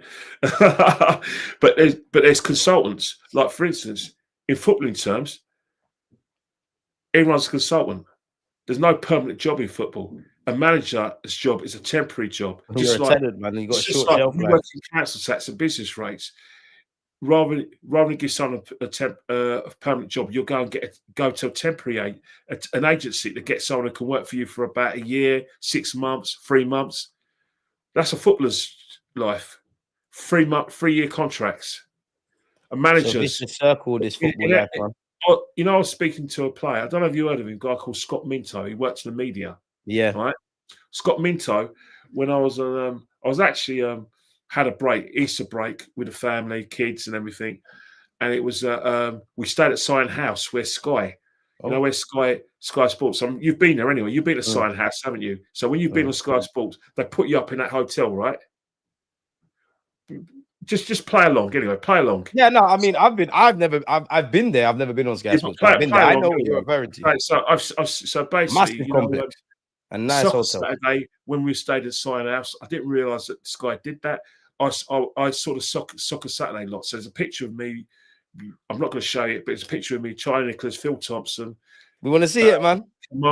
Camera, and there's a picture of Jeff Stelling, all those guys, and there we had a picture together, and Charlie Nicholas, of course, all of those guys. They got the fast food workers. Afterwards, I met Paul Merson.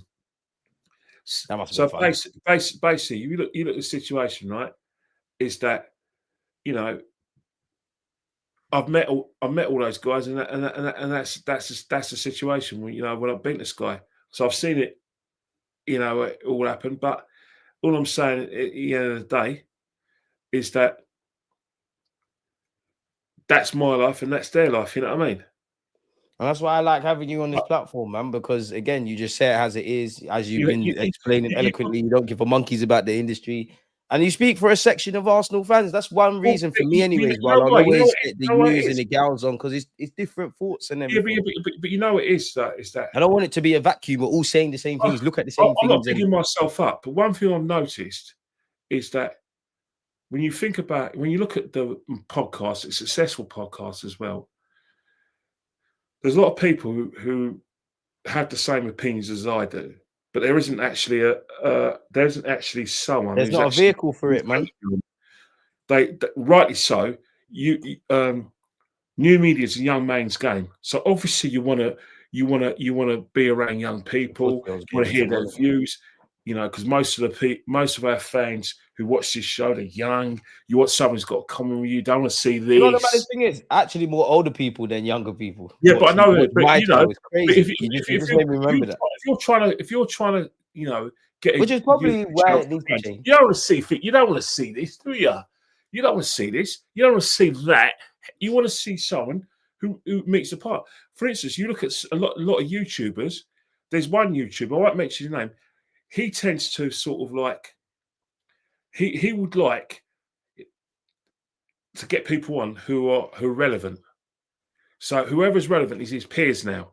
So when you're not his peers, you're not needed. But if you're relevant, you're his peers. So for instance, there's certain people who will go, younger people obviously will go on certain shows, right? And because they got that, they've been on the shows where the show's got about 10, 15,000, 40,000 views. I exaggerate, but you know what I'm getting at. Oh, and the guys most talked about, he'll get a guest shot on their show because in order to stay relevant, you want people who are relevant at the time. You're gonna hang around the. You're gonna hang around the Yes. football. Love you loads, man. DJ Gatty, thank you, man. But that is the situation. So I speak to a lot of people who go to football, and the people I sit with, they don't have, social media that's there for them. So what I do is that I haven't asked for this position, but I will speak on their behalf.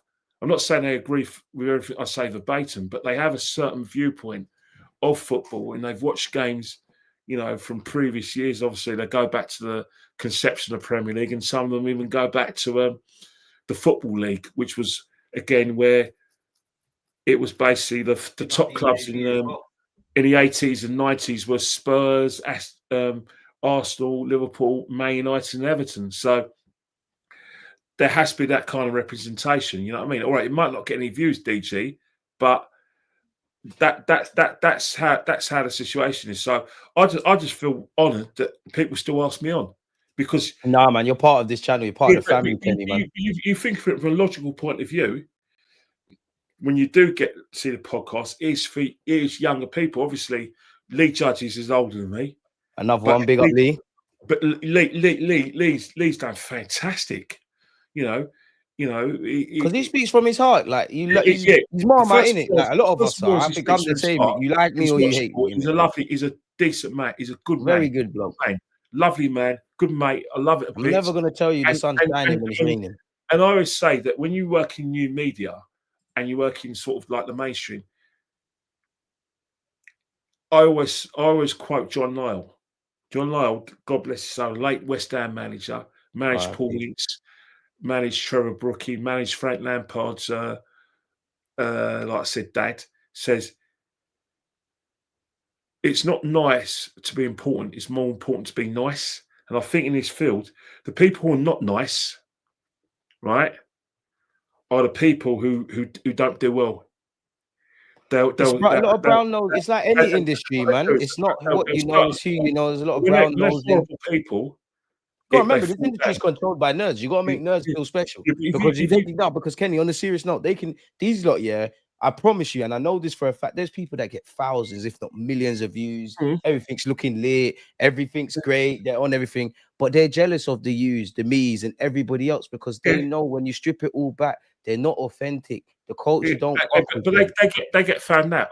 All the people I've seen fail, who've been brought down and been cancelled, especially when it comes to the mainstream and in YouTube. They're not build nice your house on the sand, man. They're not nice people.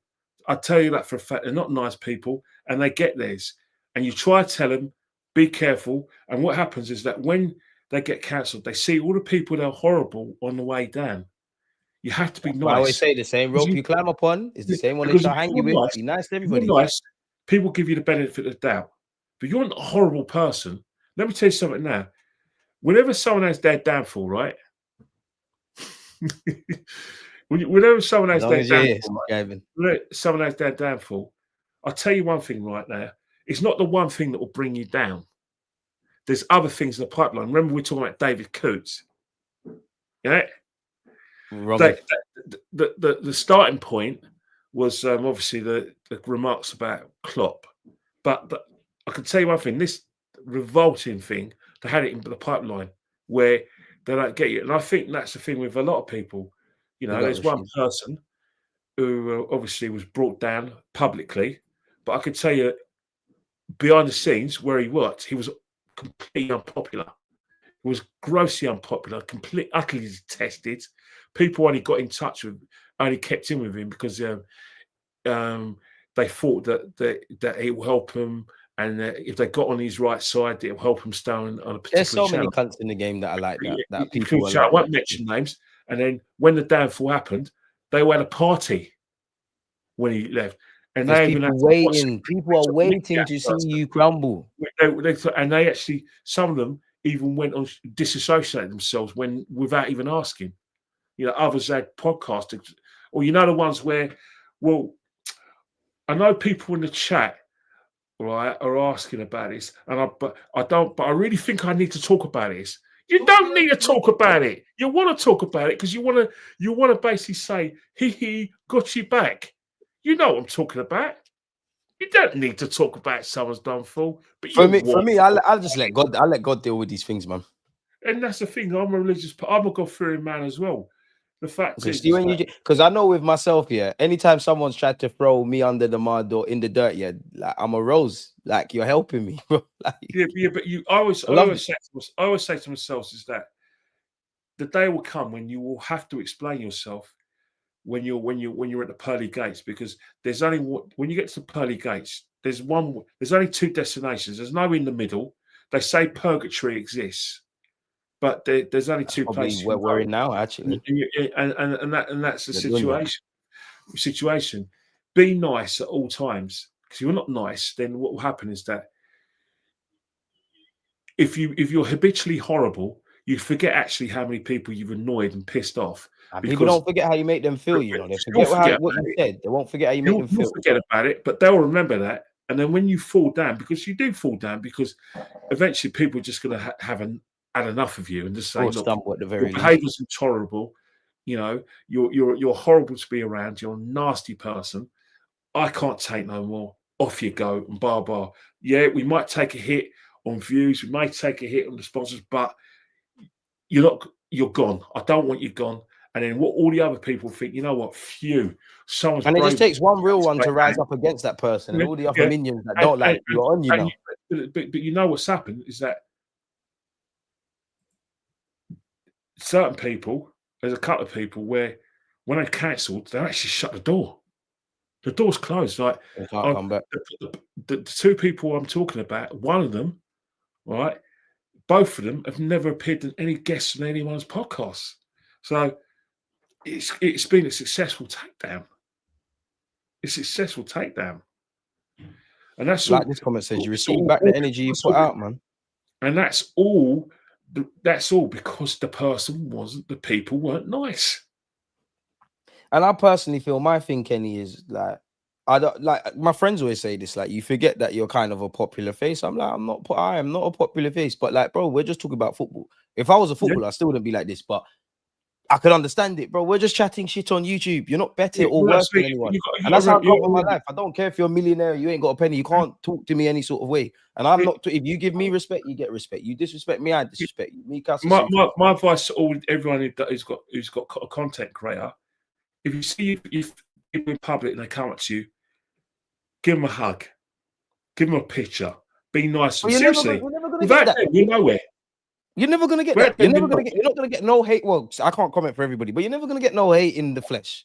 People will go on. Yeah. I'm pretty sure I probably met people that said, "Oh, I love your content." They on YouTube chatting shit, like, and I appreciate all the legitimate support. You're never gonna get any hate. No one ain't gonna do nothing to you.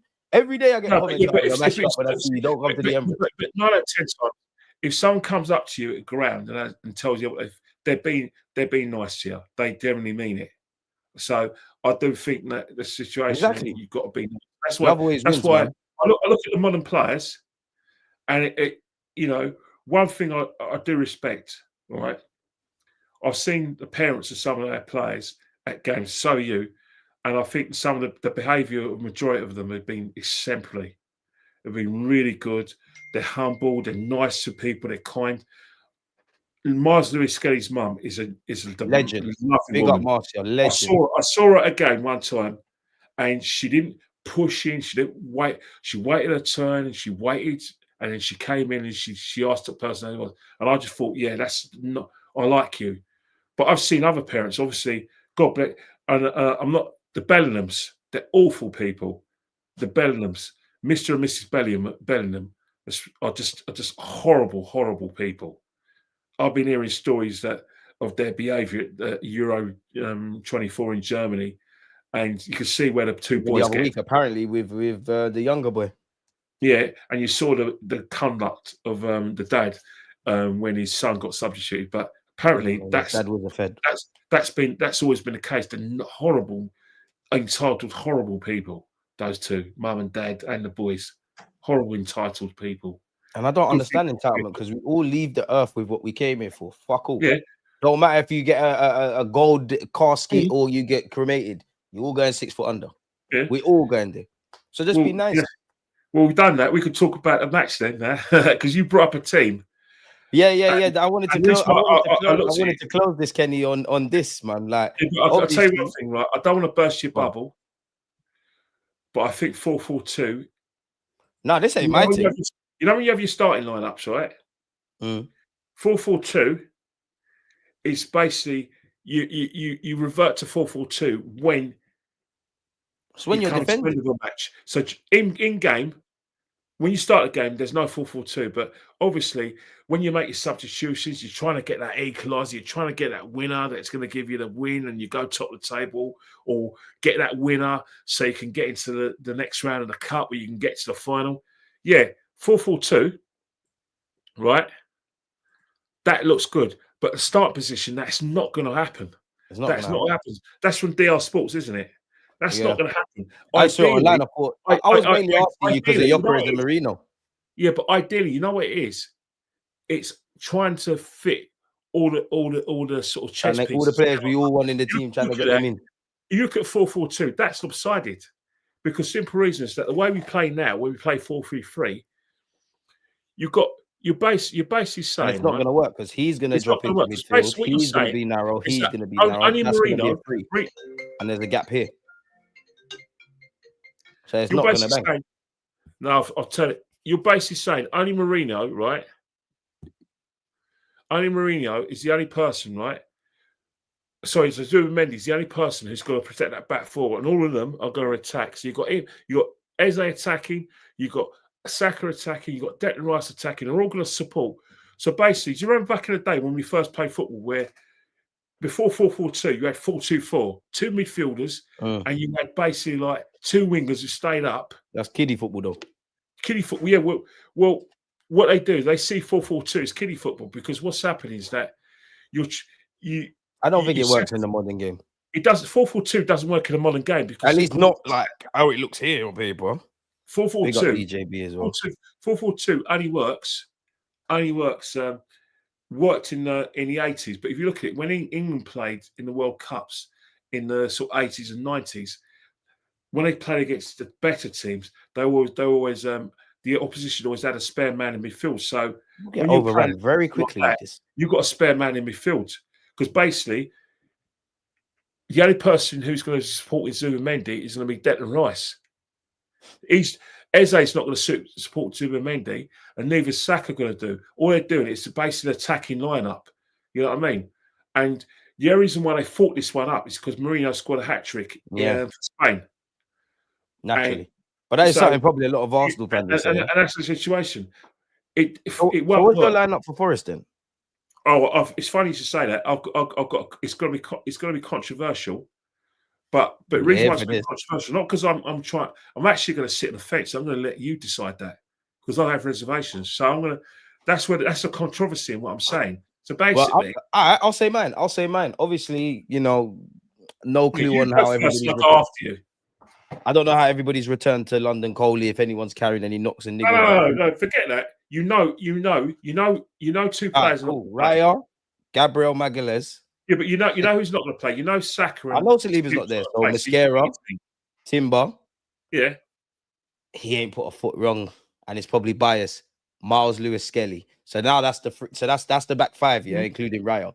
Midfield three, Rice, Zubimendi, Martin Odegaard, Saka on the right, Eze on the left. Obviously, the man, the myth, Gyokeres through the middle. That's me. Right. This is my team. On the interest of fairness and form, in goal, Raya. Left back has to be Calafiori. He's in front of Miles Lewis-Skelly at the moment. Fair. Right back is Jeremy Timber. One, because he's the better right back, and Benjamin White is not fit enough to push him at the moment. Centre halves are Mascara and Gabriel. Gabriel plays in his best position on the left-hand side. And even that, they've got him on the right here. Yeah, and Mascara on the right. Midfield, Martin Odegaard, Zubimendi, and Declan Rice. Right-hand side is our good friend. Oh shit! I said Saka. Sorry, Madueke, because Saka ain't gonna be there. I said Madueke. Up top is Gyokeres. I'm not convinced. I was convinced Eze would start at Anfield. Footballing logic says that he should play on the left-hand side. But my sixth sense still thinks he may play there, but my sixth sense doesn't say he will play there. That's so why you're going with Nelly off the left. Because I'm in terms of how he wants to play and how he wants his left forward to play. I haven't. Eze, obviously, he'll do it. Because, yeah, but if you're not going to start now, you might start against Bilbao, but you're not going to start next week against City. So if you're not going to do it now, when are you going to do it, Gaff? I still think, effectively, Trossard and Martinelli off the ball have pleased the manager. Up top, no, I'm not picking them. I'm just saying off the ball. I hear you with the Martinelli comment, but I don't agree with the Trossard one. Both of them are terrible when it comes to what Trossard's inconsistent. He does put in the shift, but he don't really. The fact is, right, is that there's always this. I think he will start Eze, but I'm not going to put my house in it because the Liverpool. Well, then what's your lineup though? Oh, my lineup. Ideal world. Obviously, it's with the parameters of who's injured and who is not going to be here. You know what? For this game, because I did not want to see Martinelli and Trossard, I would play Eze on the left for now. But that's not the position I want him to play. Fair. That's not the position that I think he'll get the best out of him. Fair. Simple as. Because let's face it, you're going to give Eze the ball in areas where he has to adjust his game. He has to do it, man. But when you watch him play his best football, the only time you've seen him be effective from that side. Remember the first goal? Remember the goal against Fulham in the 3-0 in the cup where he was on that side of the pitch, the touchline, and he cut in, and he cut in and cut in and cut in. The players followed him, and he made an angle, shot him in. But in the semi-final, I'm sure he did something similar last season against QPR's former team as well. So that's one of the situations where I'll do it for now.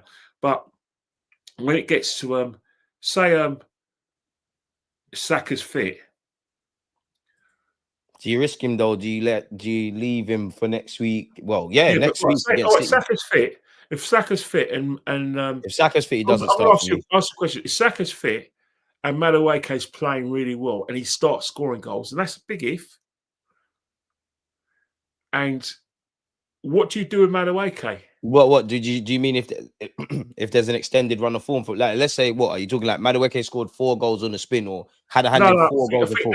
That's asking too much for him. Maybe some good performances, some chances created, an assist, and a couple of goals. That's realistic. Saka's still playing against City. Like in an ideal world, if Saka is on that if Saka is in that squad, for me, 20 minutes max. You got another week. I wouldn't even start you against Bilbao. You get some minutes there. Starting against City.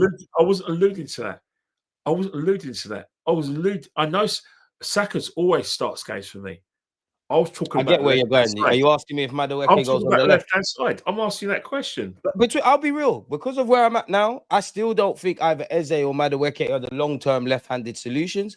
But they're the only two I want to see at this moment in time. With the greatest of respect to Marino and Trossard. If you go by form of the player and he's hot like a casserole, he's probably even hotter than a casserole. I'm still going Eze and Saka then. I know you got to be a bit cute and clever and play on form, but if them two are fit, they're the ones. Madueke, if you're in form, I'm the manager, get the hop with me when you come off the bench. Whether Eze's finding his feet. Well, I need you to find your feet then. Eze, you're still playing, bro. No, you're still playing. I hear you. But I ain't got time for none of that other stuff, man. The theme of the show. But then you're right, because we would be carrying Eze and Gyokeres to a degree if that's the case. So then that's what you're trying to say. The theme of the show is about the season starting on the 17th of August. We can't carry players. They have to hit the ground running. But then if Madueke ain't scoring, Kenny, like, what is good form then? Because the bar's on the floor. Not to get at Madueke, just being devil's advocate. Because remember I said 4 goals or 4 and 4 or something, and you said, yeah, he's got a couple of assists, he's looking hot. If I forget the statistics and I say, cool, my left winger is taking his man on, he's being positive, that's all great, and I want that to you. And isolated to Madueke, amazing. But then when I remove Madueke and look at my other options, the bar's on the floor then. You know what it is, right? Is that Madueke's form has moved the wheel. He's moved the wheel. But then Yesterday, Mm. me and Dan had a discussion. We had a slight disagreement, but I know where Dan's coming from. What form? He picked a team, and he had Dowman on Saka's position and Saka on the left. Huh? Yeah, because let me get wrong. For what game? For what game is this? No, in general, because there's a big clamour for Dowman to start football matches for the team. Tranquilo, man. He's loading. I know, he's part of the first team. What's Relax, happening? guys. When I asked Dan yesterday, Dan, who's watched him, is saying that he's given us something different. He's 100%. Listen, everything that everybody says about Max, I can't disagree. Facts, and I think it's intriguing seeing him off the right. Dead all of that though. In the short term future, dead. Saka on the right, deal with the left. Dalman's time is coming. Your first start at Port Vale, and then we'll do the move. You know what's going to happen, right? Is that injuries are going to happen to our players. Unfortunately, with the exception of Raya, everyone's going to get an injury. God forbid, but it's a reality. Madueke is going to get loads of games. Eze will get games, and Wanyeri will get games, and so will Max get games. We're in a situation now where the squad. I'd love to see MLS Dalman and Wanyeri in midfield together, though. The squad, right, isn't injury resistant, but it's injury prepared. And I promise you, when you think about the games we got, right? We got Nottingham Forest. 3 days later, we got to travel to Bilbao. Then you got City. Then you got Port Vale, I think. And after City, you got Port Vale. Then you got Newcastle. Then after Newcastle, you got after Newcastle away, you got Atletico Madrid. And then after Atletico Madrid, you got West Ham. And I think by then there's an international break, so we might break, but that's a lot of football. But you've got the international break, isn't it? And then after the international break, we've got Fulham. And it is what it is until March, I believe. Yeah, so we've got a game every 2 or 3 days. So this is where we need a squad. Going to break down. And again, even if there is injuries and stuff, as we've seen, when it's all fun and games having depth. But then obviously the catch-22 of that is you have to play the other players. So you're putting them more into what Wenger said is the red zone. So we're gonna have to get on with it. But that's the situation now. Can I say an unpopular opinion as well, Kenny? Please.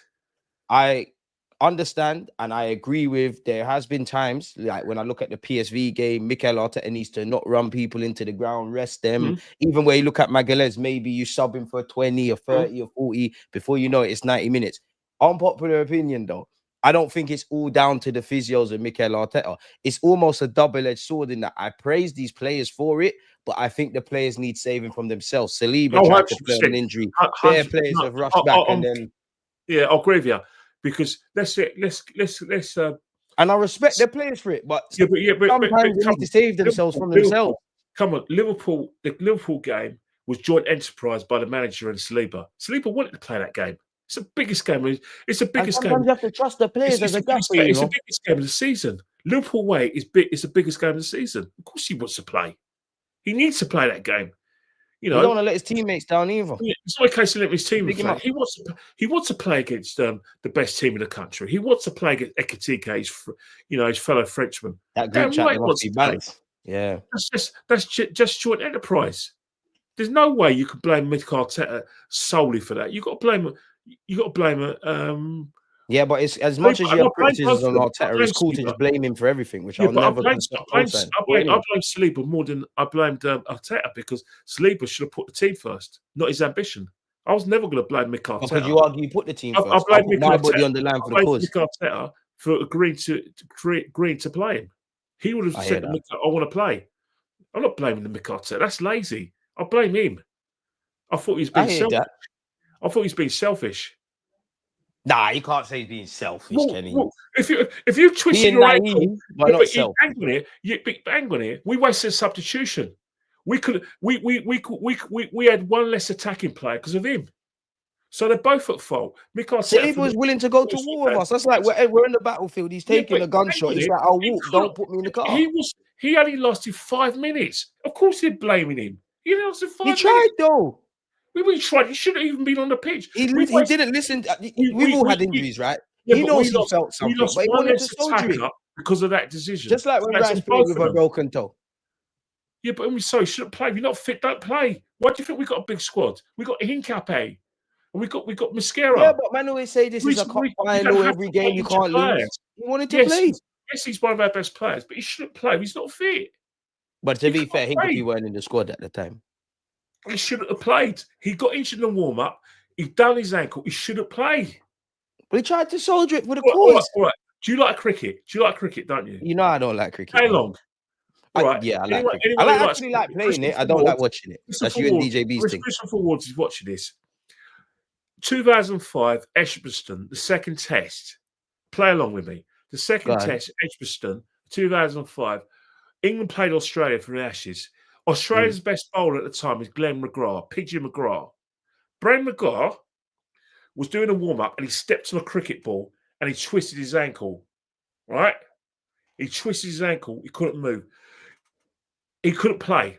There was none in so Glenn, our best player. Let's get you to play. Yeah, but those are cricketers, man. We're playing proper football, man. It's the same thing. It's the Ashes. It's important. But cricket's not serious, man. They got tea time like that. That's not a very good example, man.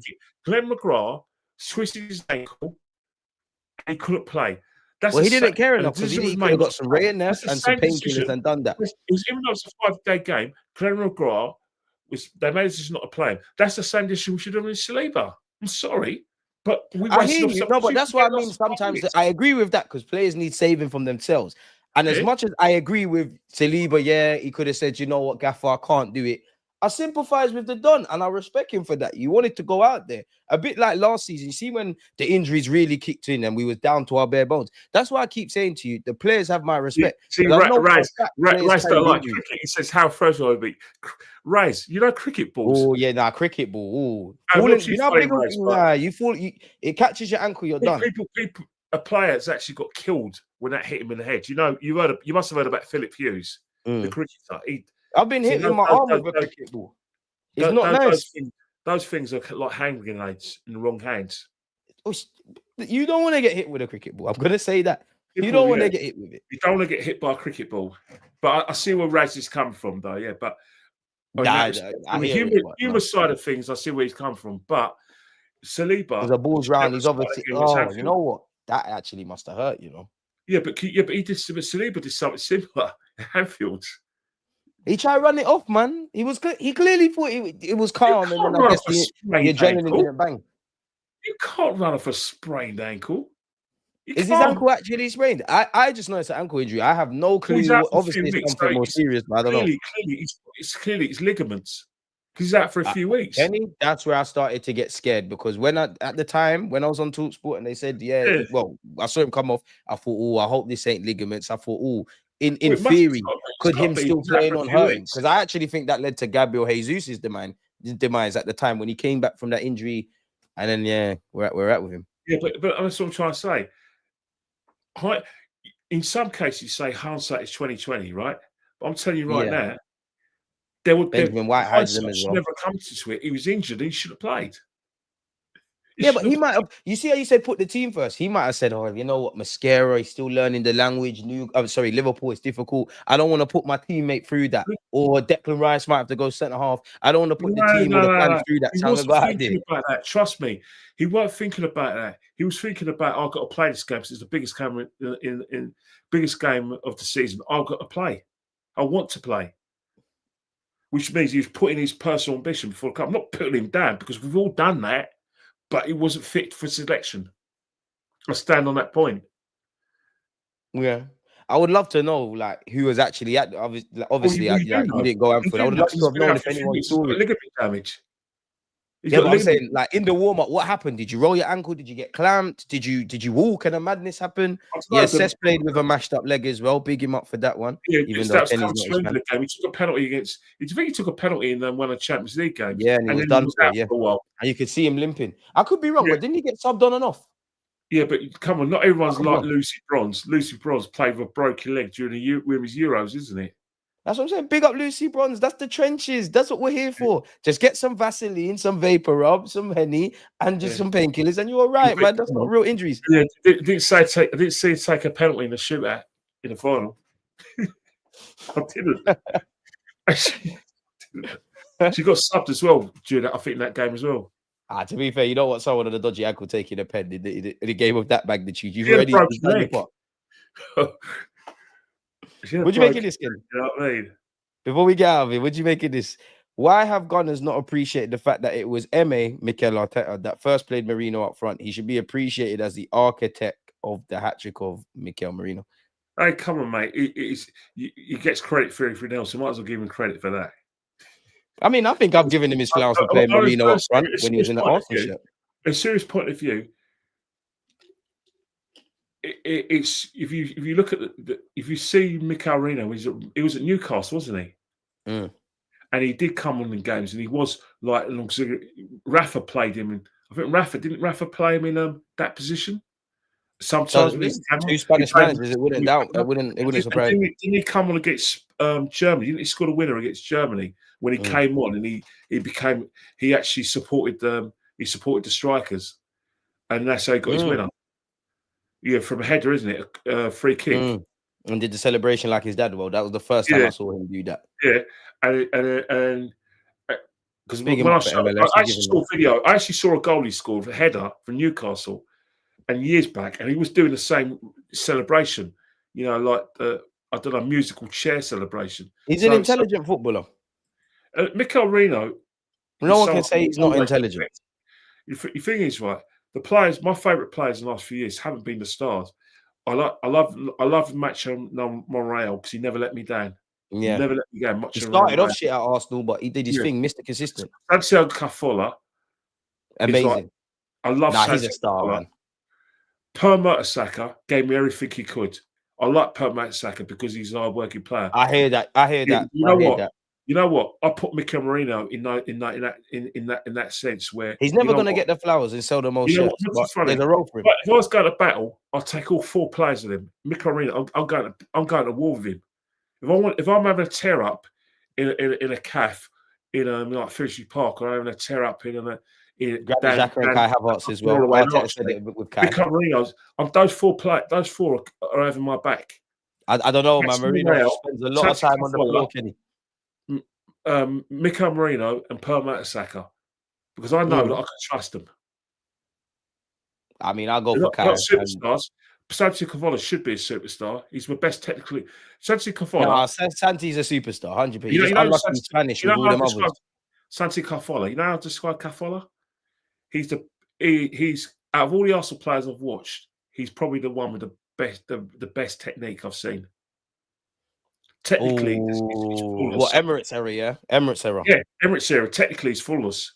Technically, Santiago Cazorla is flawless. I've never seen someone where I didn't know where they were left foot and the right foot. Ball just stuck to his foot. Yeah, I didn't know. And the way the ball stuck to his foot, he was the brain of that team. I give him that.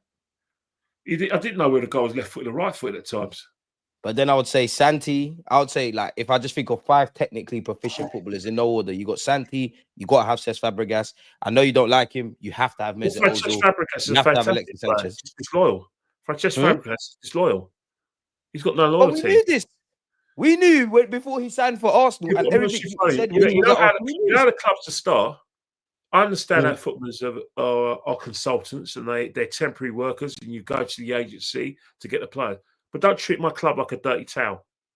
If you're going to wipe, if you're going to wipe your feet, wipe your feet when you leave the club. Don't wipe your feet on my club. Show some respect. I hear that. Respect. The wounds are still fresh. Wilshere could grab 5th place, but then there's Nasri and there's a couple others. I'm not a pork chop, all right. I'm not a wazzock who thinks that Arsenal are the best thing since sliced bread, or I'm paid to be on some bias show where the best club, where Arsenal are better than Real Madrid because a big club of Real Madrid because I'm paid to say that on a bias show, or the best player, the best manager in the world is Mikel Arteta because I'm paid to say it on a bias show. I'm not a pork chop or a wazzock, right? I know how big this club is, and I accept that there's been the other 2 clubs, Man United and Liverpool, are bigger clubs than us. I'm not a pork chop. I believe in logic, but even so, when it comes, if you hurt my club, I'm going for you. I'm going for you. How did he hurt the club? He earned us so much money. We know it's such money. I don't respect players who He paid off the refuse. stadium in his own way. You mean eventually he did? I don't mind you. Two things I'll never accept from that guy. I don't mind that your ambition was to go to Barcelona. I'm not a pork chop. I knew that was always your ambition, even when you was a junior, to go back and play for your mates at Barcelona. Respect you. But how you did it, I don't respect you. I don't respect a player that in the last game of the season, he's in the Spanish Grand Prix when we're playing Fulham. I'm not having it.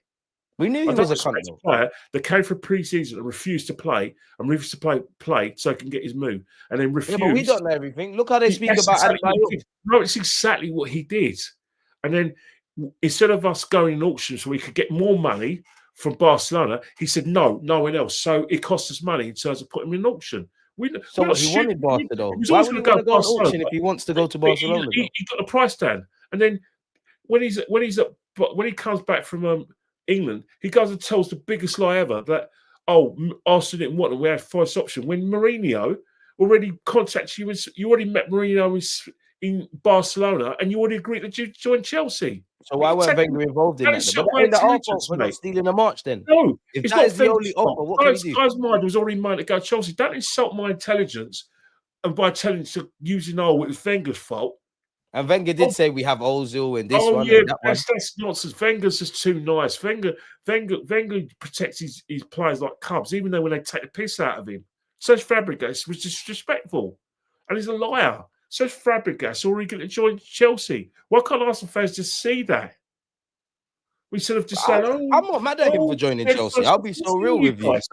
What's wrong with you guys? The guy Mourinho already stated, and Fabregas already stated that Jose Mourinho tapped him up in Barcelona. So if Jose Mourinho tapped you up in Barcelona, didn't we have a it weren't a buyback clause, but first option or something? We can match. But even so, it's not legally binding. He can still tell us to go and do the Frank Boff and still say, but on paper, as a novice, we didn't activate it then. If we activated it and he said fuck off, then I hear it. But we didn't. What do you mean? That's nonsense. You could get around that. His first choice with Chelsea. Just say so. No, I hear you. But if I saw on paper Sky Sports yellow bar Arsenal have activated the first refusal and he still goes Chelsea, then fair play. I can't. Is anyone in Sky?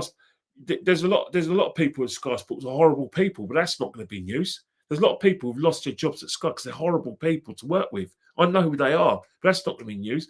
There's a lot of players who behave abominably at football clubs that I've been told. And he's going to end up managing our club one day. You don't get the truth. The fact is, Francesc Fabregas, first destination point of call when he left Barcelona was Chelsea. He was tapped up by Mourinho. There's nothing wrong with that. But to actually blame the club and say they didn't want me. Oh, really? You went to Chelsea, won 2 titles. Just relax. Enjoy. He's going to end up being our manager one day. He could end up being our manager one day, and I'll still come and play. But I'll give him as much time as I give Arteta, which is no time. Now you're going to give him less. Oh, Cesc Fabregas is a Chelsea legend. He's not an Arsenal legend. Says Fabregas and Ashley Cole at Chelsea. They're not Arsenal. No, I'm not having that with Ashley Cole. He's a legend. Ashley Cole is a Chelsea man. He can be a Chelsea man. He's an Arsenal man as well. Ashley Cole is an Arsenal man. Yeah, but he should have paid the guy what he David Dean's fault that he pushed for Chelsea, innit? And it was David Dean's fault. Pay the guy's money. Yeah, but Ashley Cole sees himself as a Chelsea man, though. No, it's not me. I don't care what Ashley Cole sees himself. Ashley Cole sees him as a Chelsea man. You're one of us. You're a legend here. We love to claim everything. You say Liverpool fans are bad. We're worse as well. We claim everything. I'm just claiming Ashley Cole. He definitely a legend. Arsenal probably taught his kid how to walk. And Arsenal, he's rather than him seeing his kid have his first walk, it was Arsenal. Come on, man. What do you mean Cesc Fabregas didn't do anything for us? Let's not rewrite history. Cesc bled for this. What did he win? What did he win? Well, we were on winning fuck all them times. Well, technically, did he not win the FA Cup in what was it, 05 when we beat Man United? Played that game big. Look, I'm not putting school, we still won it. We were shit them times. I'm not putting Francesc Fabregas down.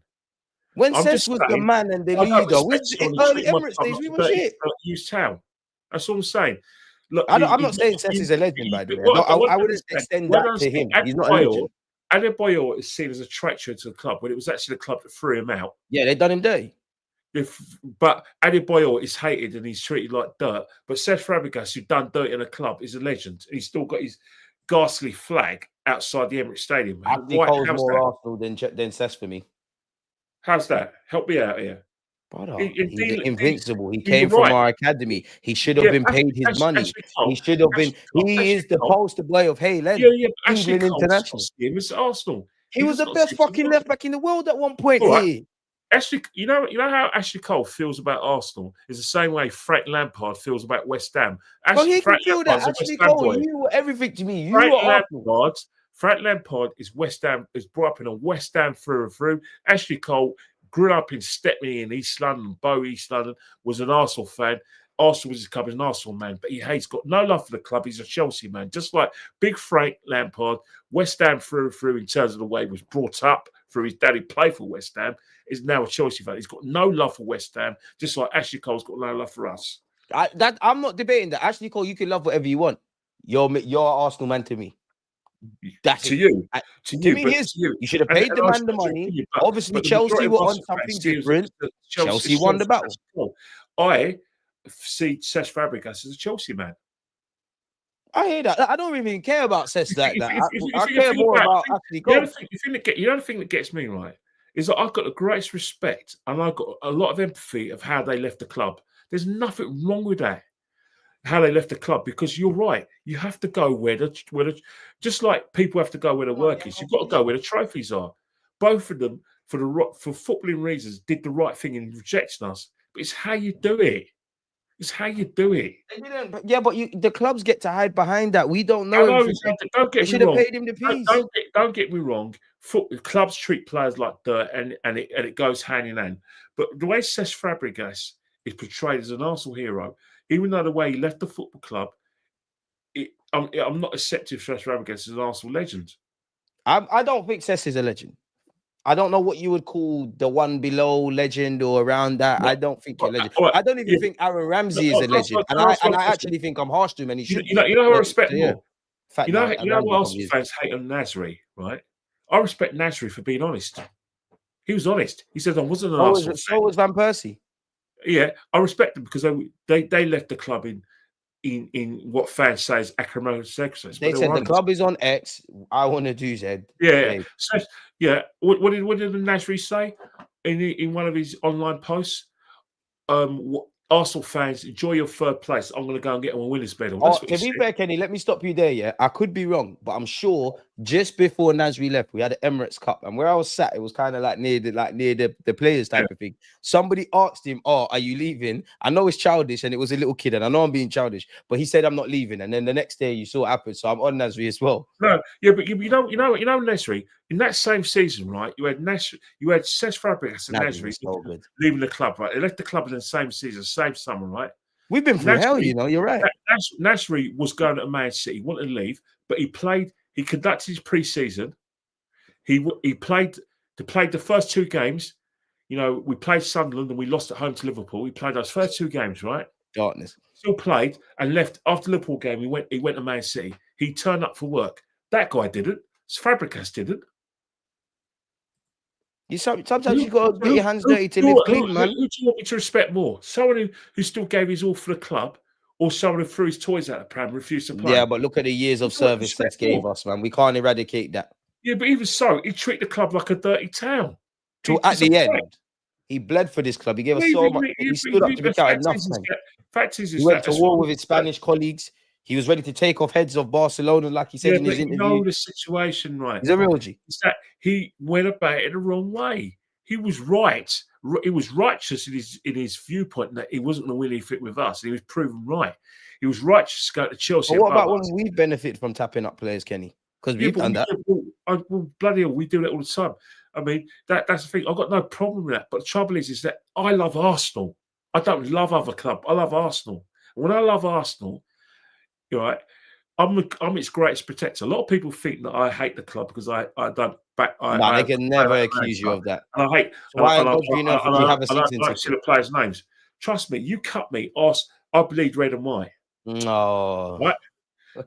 I am desperate for Arsenal to win trophies. Fact. Yes, I'm going to have a go at the manager. I'm going to analyse him. I'm going to criticise him. I'm going to play some love. and I'll back the players. But when it comes, but if anything, if I see an injustice against them, I'll defend them. Even the manager I'll defend because the club's reputation is as such, right? I'll be the first to batter us. But when it comes to my club, the only way I can prove my love for the club is by turning up to every home game and trying to get some away tickets. That's the only way I can prove my club because I can't give them anything else other than my support. And my support is ongoing, is indelible. It's not going anywhere. I will not stop supporting Arsenal Football Club. This is my club. I love the club. That's all I can give them is my love. I can't give them trophies. I can't give them managers. I give them my money out of love. And fuck Gallas for pardon my French for somebody asking that. He's the worst ever. I genuinely believe this. He's the worst ever guy to kick a ball for this club. Yeah, but it's the way he cooked his goose after Birmingham. After the Birmingham game, he cooked his goose. And you don't behave like that as an Arsenal player. And we knew he was a mercenary already. Yeah, but the problem is that the modern footballer now, because of the pressure they're put under by their parents, put under by their schools and their club, they fall in love with the game. They play the game for money. They don't love the game because they're not allowed to love the game because they're under pressure from a young age, from the age of 6 or 7 or 8. So by the time they make their debut, they've been with that club for 10 or 13 years. And then you ask them to fall in love with the club when all they've had in their life, no holidays, no girls, no clubbing with their mates, no lads holidays, just football. Being told that any girl they fall in love with, no, you can't have her, she distracts from your game. Of course you're going to resent the game. Of course you're not going to love the game. You're going to see it as a chore, a money maker.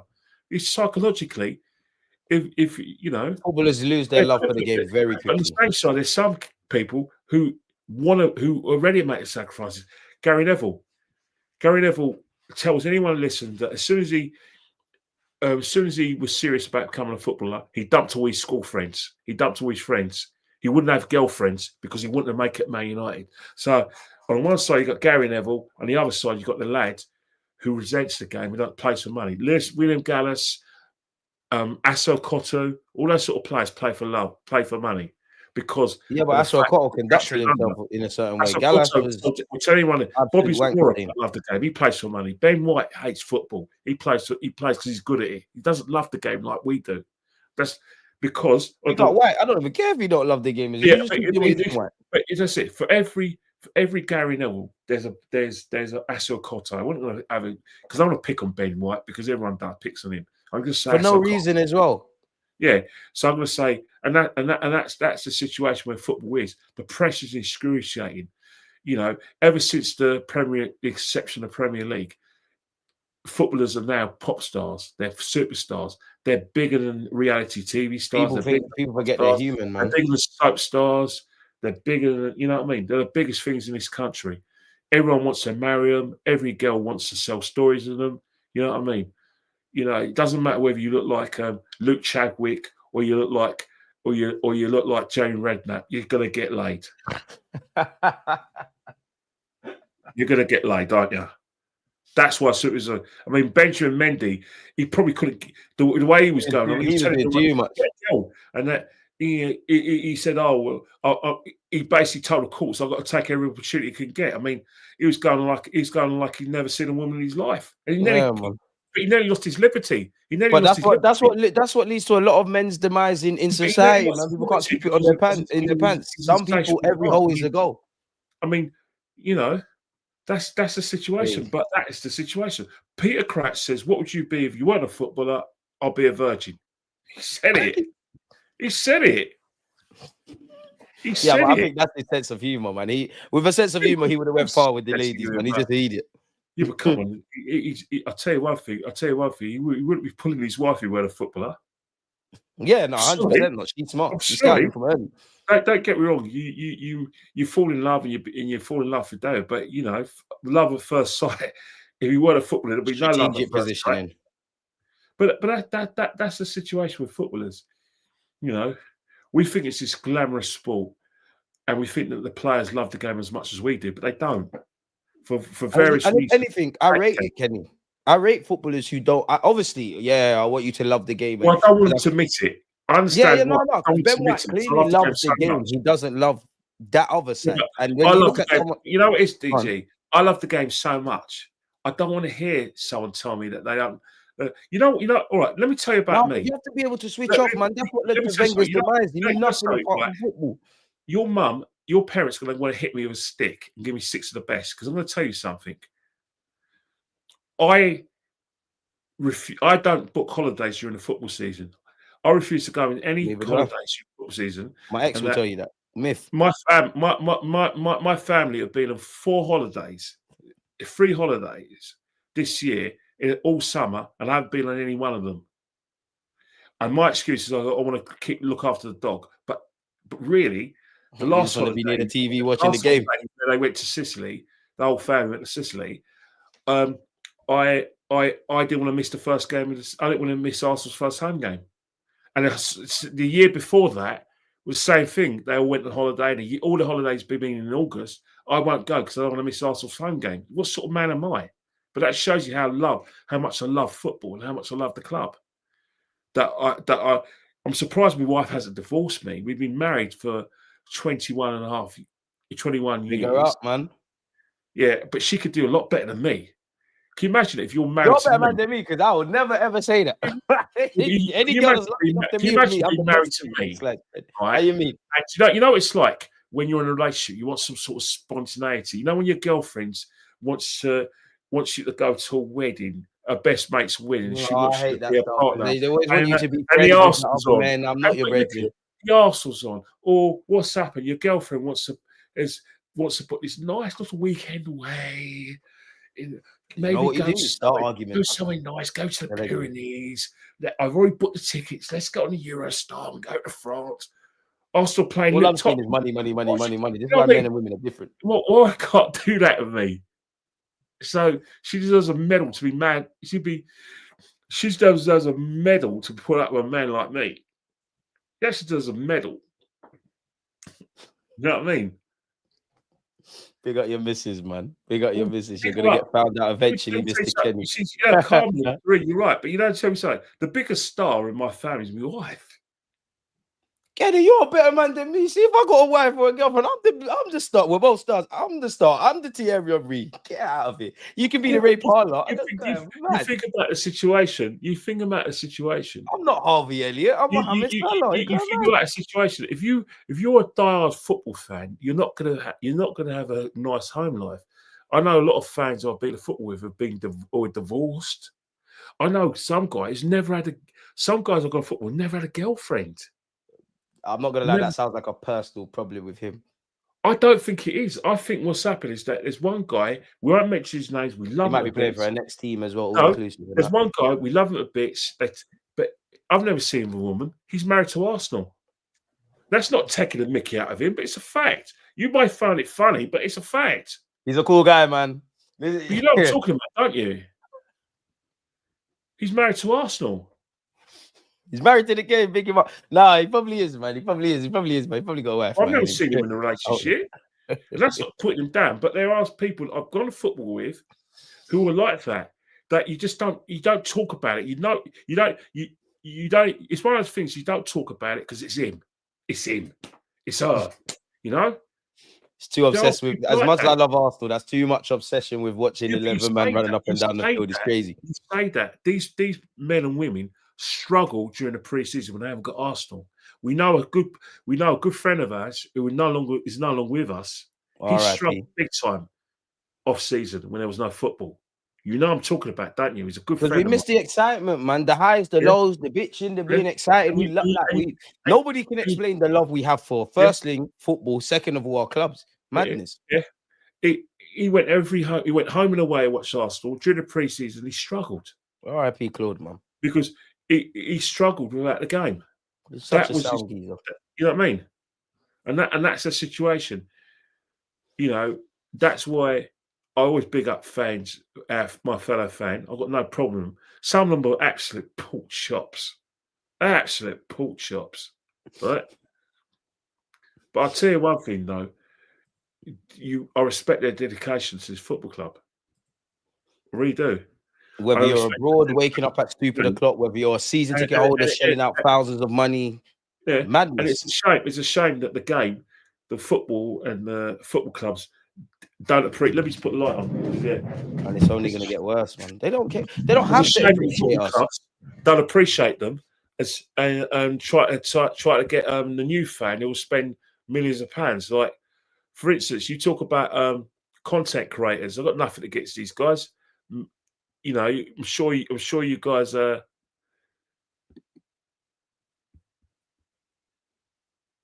Can you go silent? What does that mean? Work you're not soft as best you can, but I still think that. But football, what they want is the younger fan, because they're getting priced out, and they want the businessman. You know what I mean? They want the actual businessman, because the other day, I'm a sure thing. I don't buy programs no more. I just play. I've already paid my entry in advance. I'm not going to pay. I'm still one of them. I still buy a program. I don't even read them. I just like having one.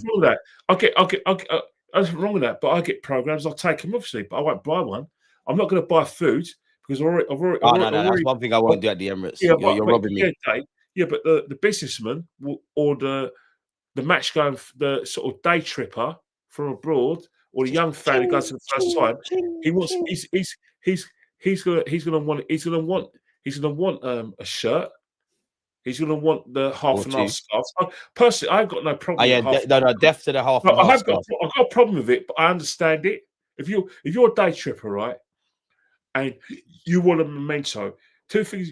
You want everyone to know you went to watch us play, but you actually want everyone to know you went and watched Arsenal against. Screenshot your ticket or hold on to the plastic ticket. Yeah, I mean, you got your ticket, you got a program, and then half and half scars. Oh yeah, I went to Arsenal, Chelsea. This is proof I was at the game.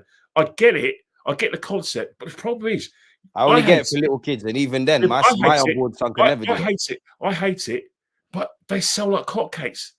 They always sell. No matter what we say as content creators, they sell. Like, for instance, I remember one time, my wife supports Leicester City, right? My wife, when Leicester won the league, and when sometimes when I used to leave London to come up to her hometown, can you imagine what it was like for me? And I came at night one time. You come out of the station, and as you're coming up, everyone happy but you. No, let me finish. It's dark, and then all of a sudden the lights come on, and you see a silhouette. You know what they did when they won the league?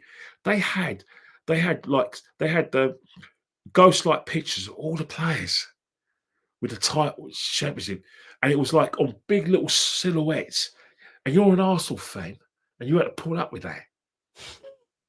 My wife, in the last 20 years, has seen her team win the top before me. And you give her more to football than her. You know what I mean? But basically, the game we love is horrible. When we went to an Arsenal Leicester game, it was about 10 years ago, 2015. She bought a half and half scarf. Two. She bought three half and half scarves for the family. I said, I'm not touching it. And she could understand why I didn't want to touch it. But for her, that's big for her. And I still got it in house somewhere. But wear the half and half scarves because she wanted to get mementos for the family, for the kids. Yeah, because for kids, I understand it. The kids, one of them don't even like football, but it meant a lot to her that she wanted everyone to know that not only did she go to see Arsenal play, and she was against her team, Leicester City, she got a program, so I had to buy a program as well. She wanted a memento, and that memento was the half and half scarf because he had the date when the game was on. So that's my wife. A bit of history. Can you imagine if you come, because a lot of our cousins have got red membership, so when they come over for games, it means so much to them. You know, I do hear that. Some of our fans come from all corners of the world, including save Europe. Up for it as well. That's why it pisses me off when people get tourists as well. It's a madness for them to get here. I'm not going to begrudge him or her getting an half and half scarf. If that means a lot to me, it means nothing. I hate it, but for them, I've got empathy for that because you've got to remember one thing, right? Is that you can't ask people to come to your house for a visit and then not and then lie to them and say they're not welcome. You've got to let them be themselves. You know what you find when it comes to Arsenal support and going to the game, the bed makes itself, right? for me. You know, that. I'm that boring. You know full well that I'm going to renew my season ticket in May, right? And the money will be there because I'll make sure the money's there. And you know, first game of the season, I'm going to go to the game at the same destination. How I go to the game, I'm going to sit in that same seat, do the same thing. I'm a sure thing for them. The bed don't make itself. They've got to prepare. It's like, you know, and that's why I say one thing, you know, when people say, "Oh yeah, when you live abroad, you're not one of us," how can you comment? Stupid one-upsmanship. There's no nothing. Don't wake up at ungodly hours to watch us. Don't get me wrong. If someone goes up to you and it doesn't matter whether he's abroad or not, and he says, "I'll go and support Tottenham because you're not back in the club," F off. And the first thing you're going to do is find out where they're from, and then you'll attack because you don't mean it. You just want to hurt them because they've hurt you. You know, for you know, whether we like it or not, it does hurt us when people say we don't love the club and that we should. That stuff don't hurt me no more because you don't know what Arsenal means to me, bro. When I was depressed and sitting there watching Arsenal, you can't hurt me, bro. Yeah, but when you're hurt, you're angry. If all right, when you're angry, you fight back. You always want, you know what it's like. I can't guarantee I'll never cheat, but I'll never support another football club. Does you wrong? You don't want them to sort of like tit for tat. You know, you want 2-1. You want 2-1, don't you? Yeah. I hear it though, man, but it's just stupid one-upsmanship. It's 2-1, isn't it? It's 2-1. So for instance, if I annoyed you, you're going to think, hang on here, I'm not going to get him back for what he done. You take it to level 10. I want to take it to level 100. I'm going to get him back in a way that he will never try it again. Yeah. So it's 2-1. So when you're a match going fan and someone from abroad swears at you and tells you where to go, you're going to use that to hurt them because 2-1, isn't it? Yeah, but then everyone's entitled, man. There's just too much entitlement. Whether you go to the fancy seats or where I look at it right now is that I will never ever, right, tell a fan that because the simple reason is that the fact that it's their ambition to come to the club, and when they come to the club, and I see the joy in their face. Like for instance, there's some fans when they come to the club, they've got their phones out, and initially I say, put it away. But the older I get, the more empathy I have for fellow human beings. I get why they do it. I get it. I can't lie. When the Emirates atmosphere was proper on the floor, I promise you, I used to. My friends can back this up. I used to listen to music while Arsenal's playing. That's how shit it was. It was flipping feel. I've got videos on my phone of not getting at Emery, but when Emery was here, of people sleeping on the chairs. But with like that's how no one was flocking. And now it's that's the thing. There was one time, one of me and my mate Grant, there was one of our friends gave his ticket to a woman. She was crying she was crying when we kicked off because it meant so much for a bit of game. She cried. I hear it. She cried. She was crying. You know what? If I find it funny, but it's emotional because it's a luxury. I don't know how it took for her to get there. And that's the thing. You know, we were going, hello, something different's happening here, but I think you get it. And I think that's the thing with the whole situation, right? Is that there's nothing for us to get to the Emirates. Like, I'm in Edmonton, you're in North. We could be there. Well, you're there every day, every week, anyways. Yeah, but you don't know how difficult it is for other people. Right. You know, I'm so desperate that at the end of the season we celebrate a trophy. It wouldn't bother me. I'm not bothered that it's the manager I don't rate. I just want to win. I'll be so grateful to anyone who can get me that title. Who can get me that Champions League? I still say the title means more to me than the Champions League. I'll start this, Kenny, man. You know what? I'm being selfish because I was at Paris, and I was at the Champions League final, and I've had that experience of being in the Champions League final. And I know it hurt to lose to Barcelona when we were to go up with 10 men. And I understand that I don't want to take it away from anyone else. But I tell you one thing, right? If we win the league, it will shut up a lot of people who win the league. People think the Champions League will, And I get it because we've never won it, and because we've got to shut up Chelsea fans, we've got to shut up our rivals. But then in the Prem, if you've been the best over 38 games, but then people are going to be shameless and say, "Oh, you only done it because everyone else is shit." Can you imagine it? No, you can't call us bottlers because over 38 games we've proven the best. You can't call us bottlers no more. I hear that. I want the champs though, man. We can't. We always say this every week. You offer me the Prem right now, the champs right now. I ain't thinking twice. Give me that Champions League. We're in the Club World Cup. You might even invest more now because money's there. You know what? I've got empathy for you. You know why I empathise what you're saying is because when I was growing up, I never, and even when I got in my 20s and 30s, I can't associate a London club winning the Champions League because the only clubs that I saw winning the Champions League were teams from the north. Or teams from the Midlands, like Nottingham Forest Midlands, Aston Villa the Midlands, Liverpool the Northwest, Man United the Northwest, Nottingham Forest. Yeah, that's it. You know what I mean? So, no, I need the champs, man. Because the thing with us, Kenny, they win it on a dodgy one. It feels like for us to win in Europe, we have to be perfect. Liverpool came from 3 goals down. Moscow with United, like Liverpool against Spurs, beat them up with that. Chelsea twice in Bayern's backyard. I know what you mean. It only occurred to me that we were okay with the Champions League because we've got the final. I just saw us as a team. I believed. See, I'll tell you something. That's actually been one of the proudest times I've had to be an Arsenal fan. I know I sound like a glorified loser, but that's how I felt. Nobody gave us a chance every step of the way. We remember Jens Lehmann even saving the penalty. No Ashley Cole injured all season.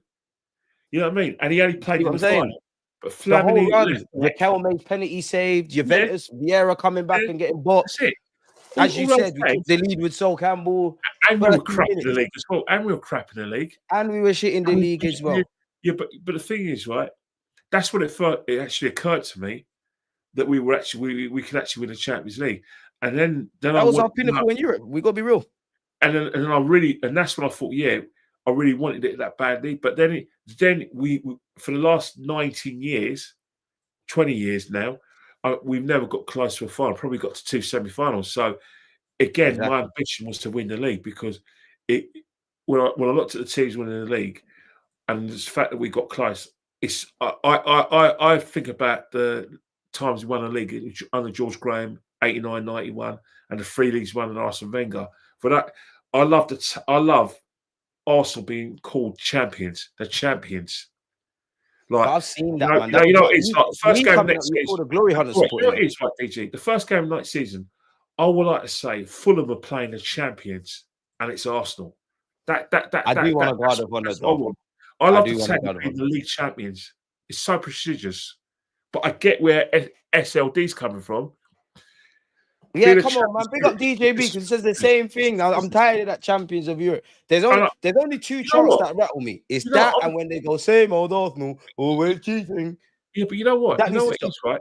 If we win the Champions League, I could love it so much. I might want it before the league. But I just love this. I just love being called league champions. I look at Liverpool. So imagine champions of Europe.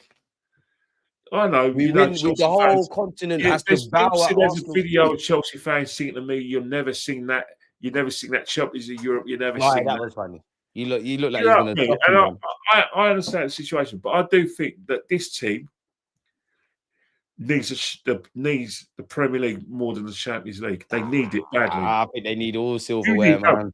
Fans like yourself need the Champions League more, but I think this team needs the Premier League more. Nah, I think if you ask them, they will take the champs over the Prem. Yeah, but if you think about how if you take away 22-23, you think how close we got in 23-24. This team needs to win the title.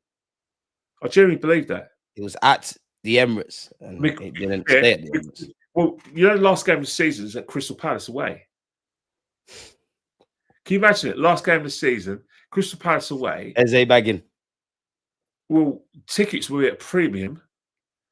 Crystal Palace fans are selling tickets for about £1,000 to Arsenal fans. The game is the game. Because Arsenal fans will be stupid enough to pay that money. But it's that game's going to be, and sandwiched in between them, Crystal Palace. There's an away game before Crystal Palace, West Ham away. at the soulless. Hopefully, we're still in the champs as well. Well, we could. Rice and Eze against their former clubs. I'm just saying. Right? Can you imagine it? We'll win the title in South London. Everyone calls Arsenal South London club. The irony of it. The irony of it. You know what? Bring it. I want. The irony of it. Not quite Woolwich, but they'll win it in the London Borough of Croydon, SC25. Close enough, man. Closer than where we are technically now, man. But it's not where you start; it's where you're at. Yeah, but you know, last season when it was Southampton away, when we had no chance of winning the title, you couldn't even give away those. You couldn't even give away Southampton to away tickets. You couldn't give away because they had nothing to play for. It's true, isn't it? Let's just hope that, from a selfish point of view, I would like to get a ticket for the Crystal Palace game, last game of the season. But if it meant that they're like hotcakes, they'll charge silly, stupid money, then I'll be pleased, because it means we've got a chance of winning the title there. And even that, everybody says England, give or take, when people cut the crap, people sit there and say we're the third biggest team in England. That's after United and Liverpool. We are. Yeah, no, we are. No, I'm happy to say that. So we are. So as much as I hear what you're saying about winning the league and all of these things, and I want to win the league, nothing's changed then. We'd still be the third biggest. Bring my Champions League, because we're probably the biggest club not to win it. Like you said, you feel sorry. You know what? That's a good point, because you think about it. Back in the day, exactly, bro. Back in the day, when we were in the Champions League, we were a big and team. Look how the other teams have won it on a dodgy one, not dodgy, but like rubber the green type thing. We don't do that. Spurs back into it, but you remember the time when Spurs probably were the biggest club in Europe not to get in the Champions League, before the Poch got there. But they had all this money. They've always been in the black financially. I remember when City and Spurs used to be in the top 4 fight. Yeah, you remember they were in the black. And you look at Arsenal now. When you think about it, City have won it, Man United have won it 3 times, Liverpool won it 6 times, and you've got Chelsea have won it twice. Big ups to it. And not the Forest and Aston Villa win it. Of course, Arsenal have to be part of that conversation. Of course, you need it big time. Can you imagine Holloway Road? Can you imagine everywhere? Imagine every corner of Islington. Can you imagine it? You wouldn't be able to walk in Upper Street. You wouldn't be able to walk in Blackstock Road. You wouldn't be able to walk in Finsbury Park Road. You wouldn't be able to walk in Crouch Hill. It was basically even down to Manor House and Stone Newton. It's going to be mad. Trust me, if you were trying to get your car from where you are to us, you would have to walk there, and it would take you 2 hours. I think it would be the biggest parade in London, full stop, man. Arsenal fans all over. You've got to walk there. You've got to walk through angry Spurs fans. And then, and like I was saying, Kenny, like for me as well as a 30-year-old, all of these clubs earned it, innit? But I saw Chelsea probably meant to go out of the Champions League, the first one, then they did it. And we all know how the second one ended. I've seen Liverpool come back from 3 goals down. I've seen 1999 and when they beat Chelsea in Moscow, which I'm happy they United won that. Same with Liverpool and Spurs. You forgot one thing, though. We're going to have to be perfect to do this thing. But you forgot one thing. When Chelsea won the Champions League, they sacked managers in those seasons. Yeah, Di Matteo settings. Yeah, but they sacked Big Frank and they won the Champions League under Tuchel. I mean, our ladies team did the same thing. Oh, I know. They sacked what's his name? Berdeval? Swedish guy, Jonas Berdeval. Jonas Igdal or something of that ilk. Shows you how much we're disrespectful to the Swedish game. We don't even remember his name. It's true, we could all do our bit. But that's what I mean. Like, PSG, I know it's nothing to do with us, but PSG, like, forgive me, I might be. PSG's always been a big club in my 30 years growing up, but it was all Lyon. Now I've watched them do the money thing, achieve what they've really set out to do. City the same. Because let's be honest, Pep was there to bully the league and do everything, but the carrot was the Champions League. I'm watching too many teams, and now I'm starting to. There's a team up north. I know they lost Isaac, but if they get their shit together, I don't want that. I want mine. You can never look. Let me tell you something right now. This is the best chance for an English team to win the Champions League. It's the best time. You know, I'll be stunned if there's no English. If the semi-finals don't have 2 or 3 English teams. I don't want no English teams if it ain't us. Well, of course, I don't support English teams in Europe. How foolish is that? I hate fans that do that. You know, I'll support the English team. No, fuck that. Arsenal but and Arsenal. they're pork chops. Obviously, if any team's going against Chelsea or Spurs for 90 minutes, I want you lot to do it. Yeah, but what's funny, right? I support England when it's the European Championships and the World Cup. I'm not supporting English teams when they're competitors. You think I want an English team or want to watch another English team win the Champions League above Arsenal? You mad? Exactly. Yeah. Trust. Man that. said Di Matteo won it in 6 months. He's better than Wenger. On that note, we've been here close to 3 hours. I'm letting Kenny go because SLD starting his foolishness. Yeah, SLD has to always bring the show. He's consistent with his foolishness. He has to bring he's got to bring the show to its conclusion. But saying that, every game is going to be like a cup final, whether we like it or not. Starting Saturday. Exactly, starting Saturday. So the cup final starts, right? You heard me right. You heard me first here. The cup final starts this Saturday, 12:30. And I'll say to everyone else, deep breath, DJ. If you're going to Central London to do your shopping, you're a pork shop. There's going to be some sort of gathering there. No doubt the little shit that organised it is going to be sunning himself in Spain. And on that note, everybody, hit the like button, subscribe, let us know in the comments. As usual, Kenny, the main man, big up yourself. We go again next Wednesday, my friend. Without fail. Come on, my guy. In a bit. Come on. So, yeah, we're out.